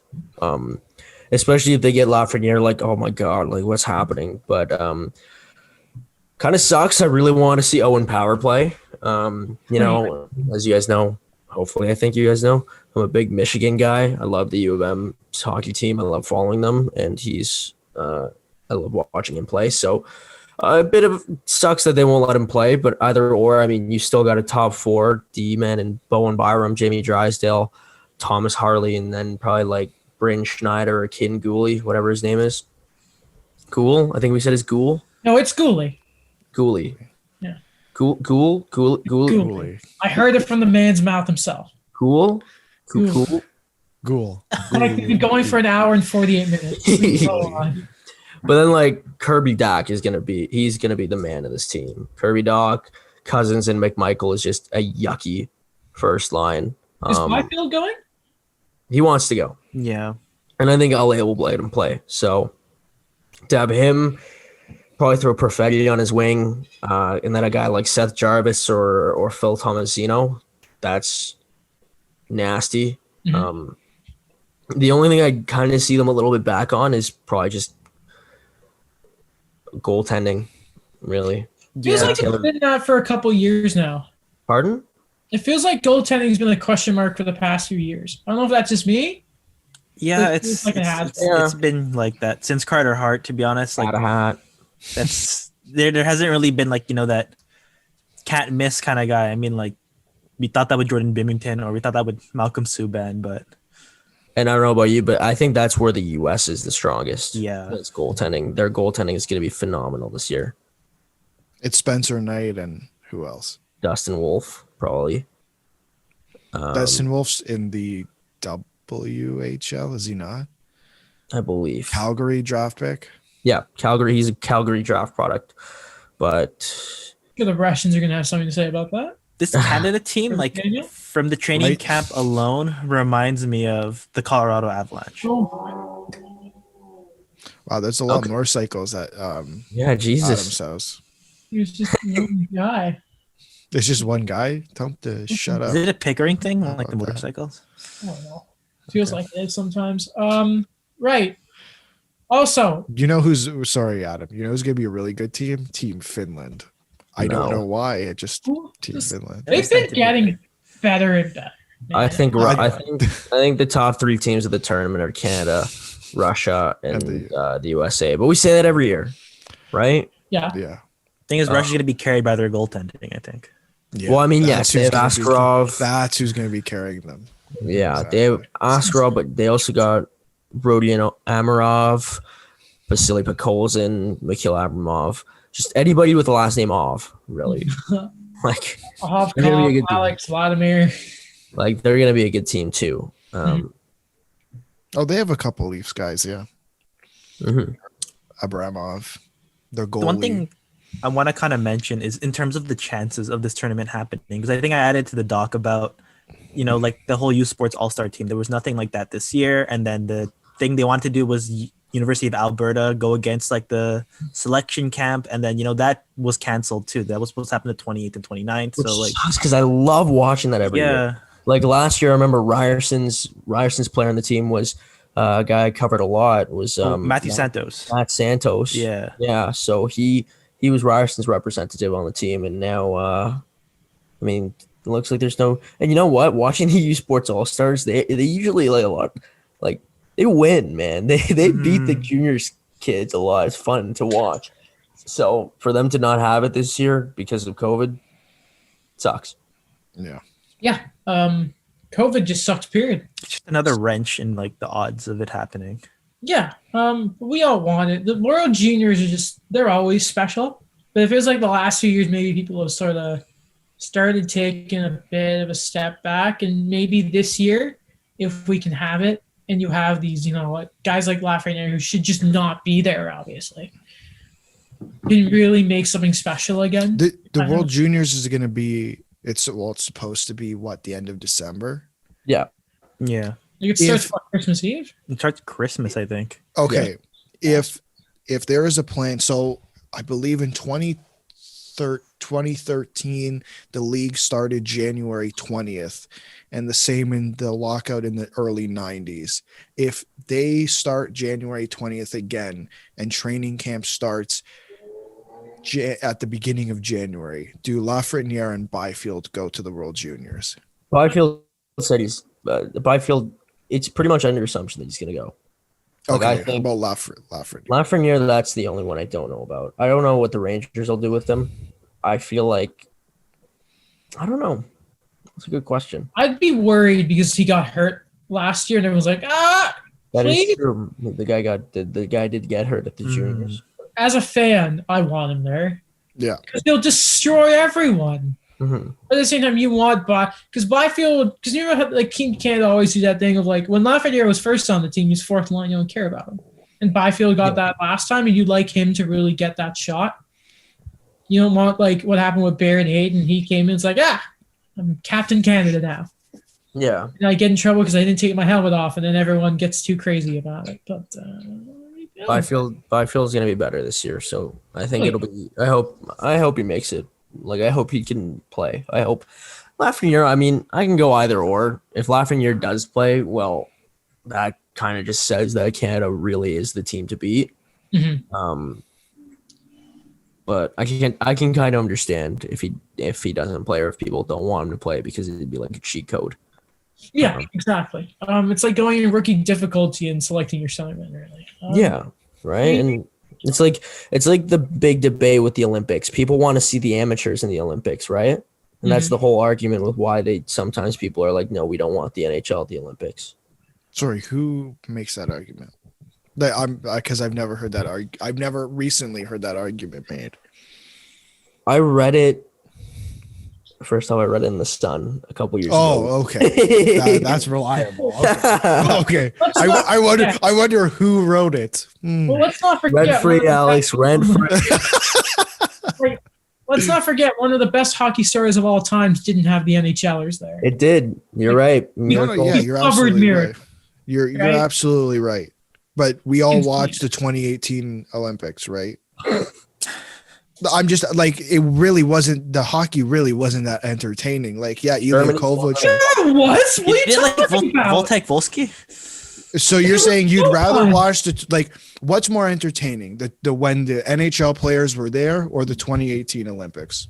Listen, I would much rather watch the golden goal and that's what's up. That's what the question is. Is it over Team Germany versus the Olympic athletes from Russia in the final? Okay, first of all, Russia doesn't do themselves any favors when they cheat. Second of all, the Olympics is more than okay. Hold on a minute. Okay, because and I'm saying this as someone who has great pride in being growing up in Canada, despite being English. Okay, the Olympics are more than just the damn NHL, right? It's about the country. I understand that. Every player, let me finish, Alex, is more than just the damn thing. Is it better with the NHL? Yes, I understand what they're saying, Mike, but the hockey was good. It wasn't that we didn't have Sidney Crosby. It was good hockey, though. That's fine. The gold medal game was fun. That's fine. But if I'm the IOC does not care about the country. The IOC cares about entertainment and what is going to draw fans. The IOC revolves around business. I'm very aware of how I understand the whole nation thing, but from an IOC perspective, what's more entertaining?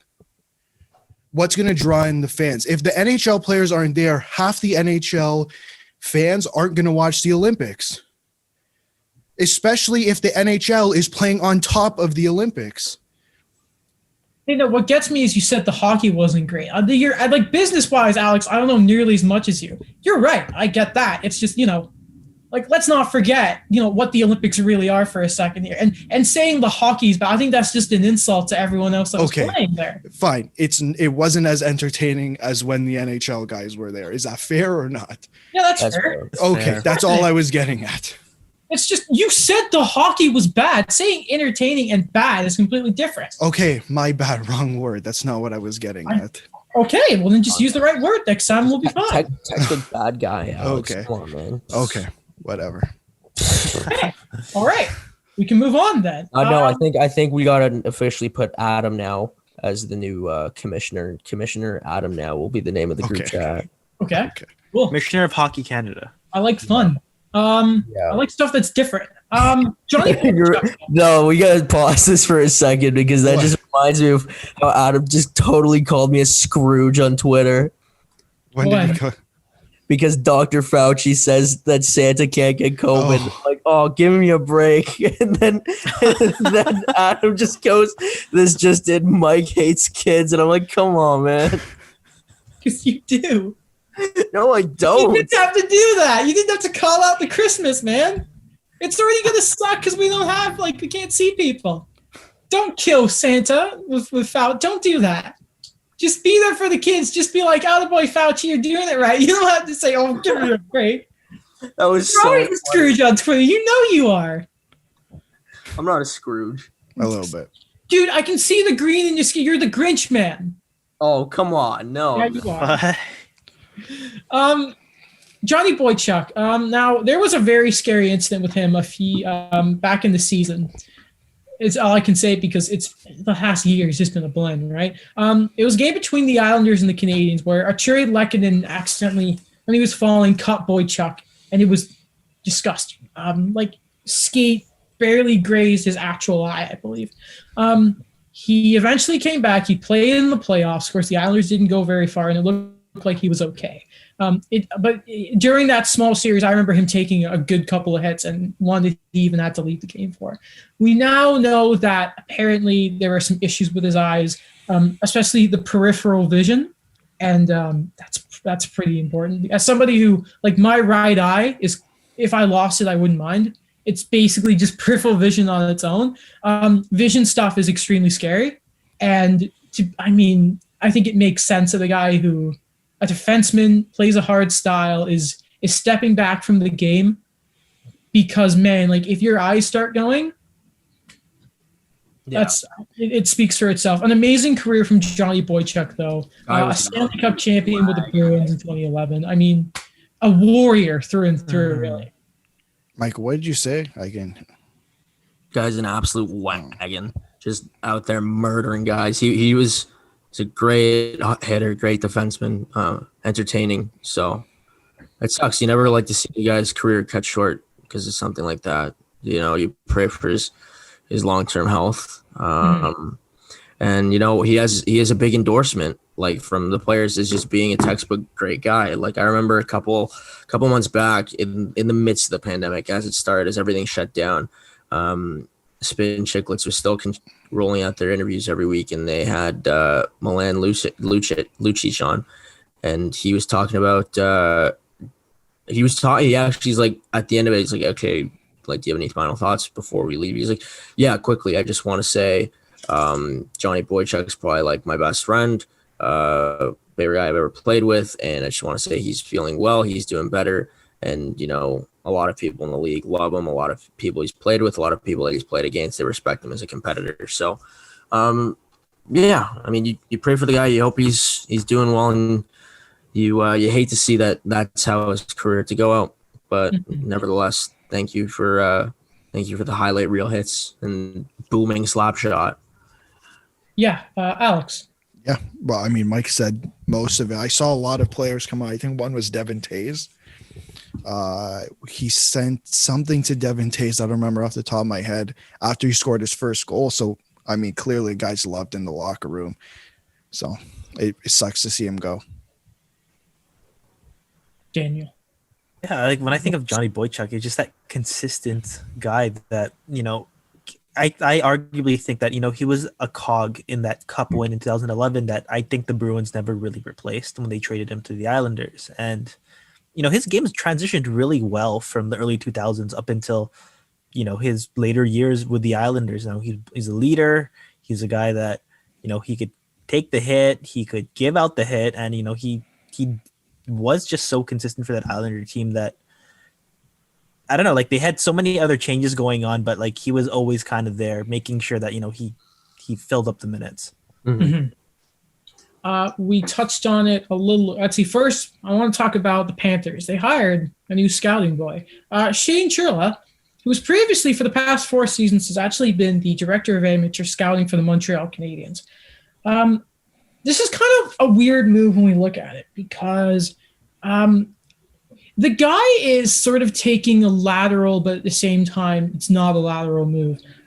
Because has he been director of amateur scouting? Yes. But you would assume in most teams that it's your head of scouting would be the guy who would realistically make the pick. Like if I'm making the selection, I'm the guy who says yes. Okay, that should be how naturally how it works. It was not the case with this guy. Trevor Timmons, assistant GM, was the guy who would get that.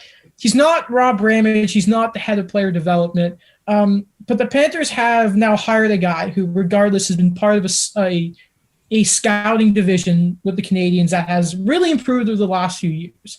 And if I'm thinking of the Panthers, I think this is the kind of guy they need, because I'm thinking of guys that they have really brought in and who they have developed themselves.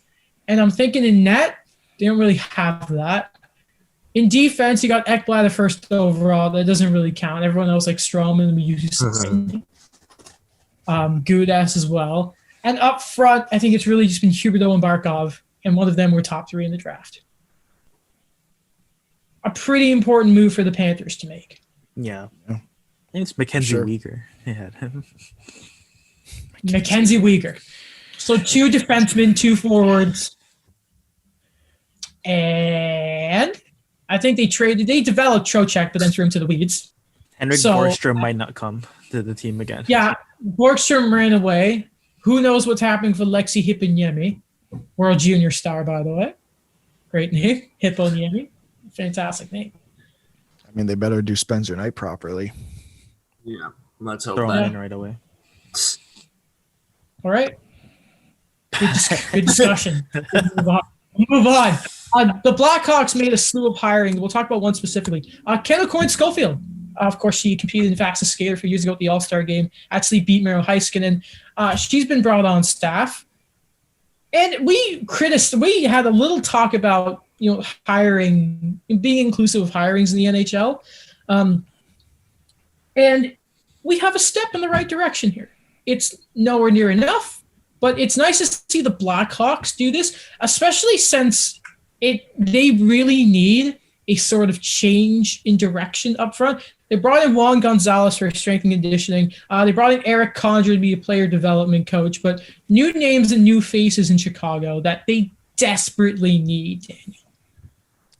My voice went at the end. Oh, that's okay. Yeah, I agree with you. That breath of fresh air the Blackhawks need to be, what we said before when we were ranking them, it's a bit of a holding on to the past way too much, that they have the pieces there to kind of finally say that let's rework this, and to do it from a managerial side as well. It's just another thing. Like if I'm going to use the Toronto Raptors, for example, just everything kind of bleeds into it afterwards. Mm-hmm.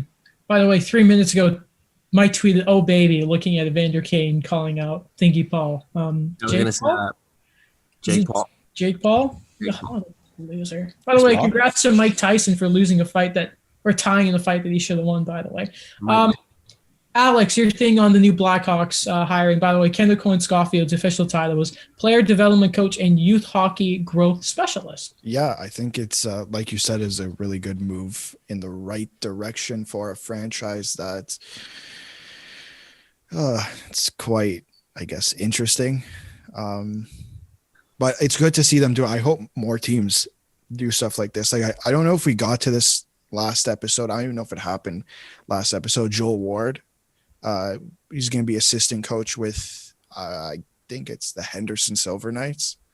So that's another addition that's being made. And I mean, I think Anthony Stewart and both Brian Burke said on Hockey Central, that guy can do whatever he wants. So I'd get another good addition in the right direction.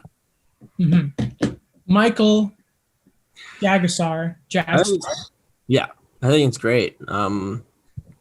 I mean, especially Kendall Coyne-Schofield. She's the cover of U.S. women's hockey now, I think, personally.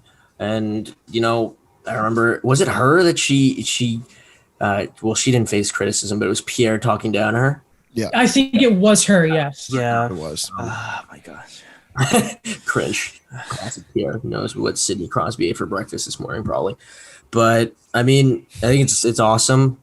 The diversity every day is being pushed, obviously, from a league that we've talked about needs to do more. And I think, slowly they're making steps in the right direction. I think Kendall Coyne-Schofield's a brilliant hockey mind. And, I think she'll do some great things as a player development coach for for Rockford, right? That's where she's going to be primarily. And, she's coaching hockey's. Well, she's going to be coaching hockey's future. And I have a tremendous amount of respect for her as a U.S. Olympian, as a U.S. athlete. Mhm. And even just her time on the panel as a broadcast analyst or, being named to the All-Star weekend in St. Louis, I think she's carved out a pretty big name for herself in hockey. Mhm. A lot of respect to her. So great stuff by the Blackhawks, even though they haven't been doing great stuff lately. Yeah, exactly. Right. We talked about it a little earlier when we talked about Tampa, but they have re-signed Mikhail Sergachev. And it's the perfect deal. The term is great because it's their window. He's going to be making $4.8 million for the next 3 years. I hate it so much. I hate it. Why? Wait, I forgot. What's so great? Oh, yeah, I remember he was drafted by the Habs. Yeah, so was Tuukka Rask by the Leafs, though. I messed that up, but still. Remember Dougie Hamilton? Tyler Seguin? Good players. Touche. Why are you coming at me? He's a Sens fan. Okay, pick some Sens players here. Pick basically everything that's happened in the last 2.5 years. Mike Hoffman, Mark Stone, Eric Carlson. Can we just do something different? Uber. Yeah. So insane to think that Tampa is only that, like, that they're still pulling this off. Like, this team, man. Don't underestimate Julien Brisebois. He's no Stevie Y, but he knows how to run a hockey team. Mm-hmm. So, if we're ripping on Tampa Bay getting Montreal stuff, Julien Brisebois, assistant GM of the Montreal Canadiens at one time, was in charge of the Hamilton Bulldogs when they won the Calder Cup. Fun fact. And everyone wanted him back because he's French. And before I just throw it to everyone to kind of talk in the same breath, just give me a word, fellas, on Jake DeBrusk. Re-ups with Boston. I'm sure there were like trade rumors around him. 2 years, $3.6 million. Same thing in Boston's window. Louis Sutton, fellas. I'll start with Mike, then we'll go to Alex, then we'll go to Gamo. I hate that guy. Louis? No, Jake DeBrusk. I love Louis DeBrusk. Oh, why? Because the goal that Jake scored, like the classic one against when he like beat Gardner. No, Gardner took the body, and then Freddie Little-Lykin. And then there's that really good clip of he's going to the bench and he's pulling on the Bruins jersey, like, look at me. Or when he tried to end Kadri's career. Okay, that's fair. That's very fair. Talk about that series. Yeah. Was that before or after Kadri then, like, murdered a guy? It was him who he murdered. It was? Yeah. Okay. Now, was it because DeBrusk literally sticked him in the mouth? But didn't he go after Marlowe or something? Yeah, DeBrusk hit Marlowe into almost the stanchion almost. Yeah, and then you don't hit Marlowe like that. And then Kadri went after him. Yeah, did not end well. Clearly. And then who stuck up for Kadri? No one. Why? They traded Matt Martin. Because the Leafs don't have balls. Okay. No sandpaper on that team. Now there is. We'll see what happens now. Oh no, Muzzin doesn't let that fly if he's part of the team now. I remember when Muzzin murdered. If he was. Remember when Muzzin murdered Krug? Krug? No, I don't remember Krug. I remember he did it to Mantha. He killed Krug in the playoffs. A solid check. So then Muzzin must have been there when Kadri got suspended. No, this is the next year. No, wait, no, that was that year. You're right. Yeah. I'm confusing myself. Remember, he got suspended twice. Remember that, Mike? Yeah, but Muzzin was on the bench. Oh, yeah, I guess. Mm-hmm. Otherwise, he probably would have gone after Charlie. I don't know, but okay. What do you think about Jake DeBrusk? I hate that guy, man. But good sign for them. He's a paper guy. Jeez, so that was a hit and a half. That was the hit. He got stapled. But yeah, Sergachev and Thingy, we're almost done. This is the last talking point. We've been going for 2 hours. Mike, do you have anything else to say or? No. I guess on DeBrusk, it fits their timeline. Like, I really think like these next 2 years. It's not that I think it's up. I think then at that point, Pasternak and DeBrusk are your guys. Like Bergeron in 2 years, is he still going to be good? Is he going to be the Patrice Bergeron that we know. We hope not. Well, Krejci, right? And even Marchand. Like, Marchand's not as old as Bergeron, but he's still aging. Like, he's getting up there. And especially the way I think, how old is he? 30. I'll check. 30. He's definitely in his 30s. I think he's 32.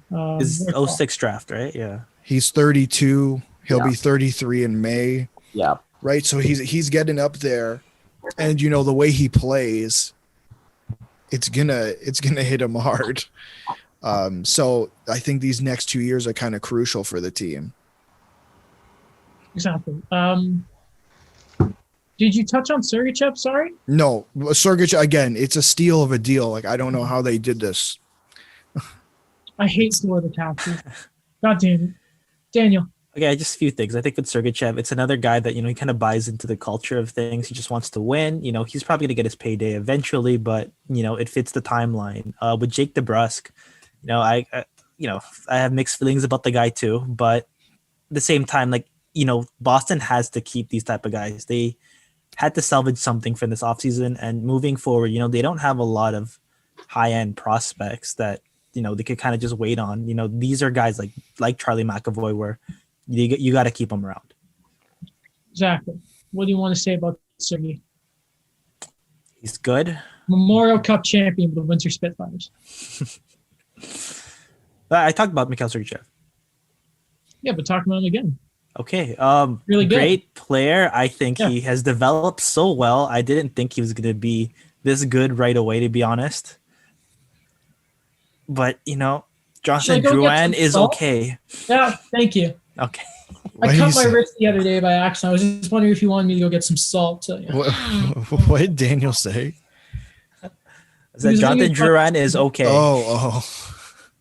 I think if they put him with Josh Anderson and Kotkaniemi, I think he can have a banger. I think it's be a great line if they can do that. That's fair. I think that's everything. Because he was good with Kaloran in Tampa. Put him with the Grunts. He'll do work.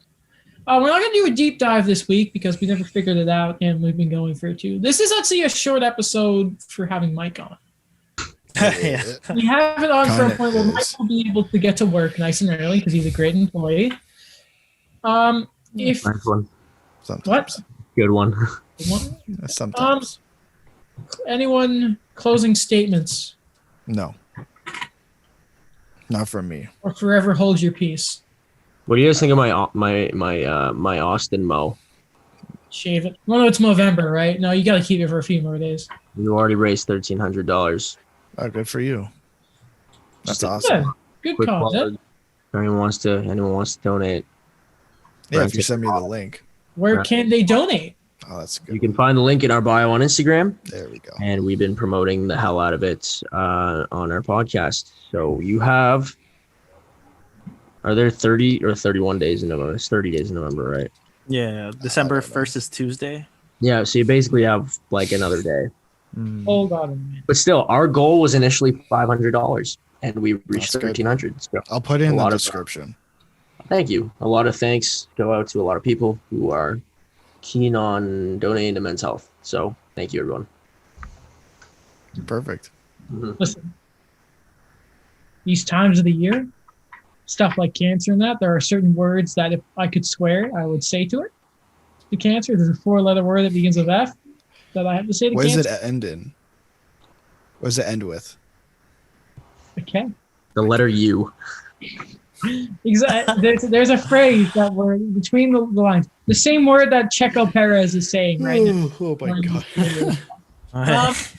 But in case you're wondering when we're recording this, is it the Tennessee Titans? They're up 7-0 against the Derrick Henry. And is it Indianapolis? I don't know.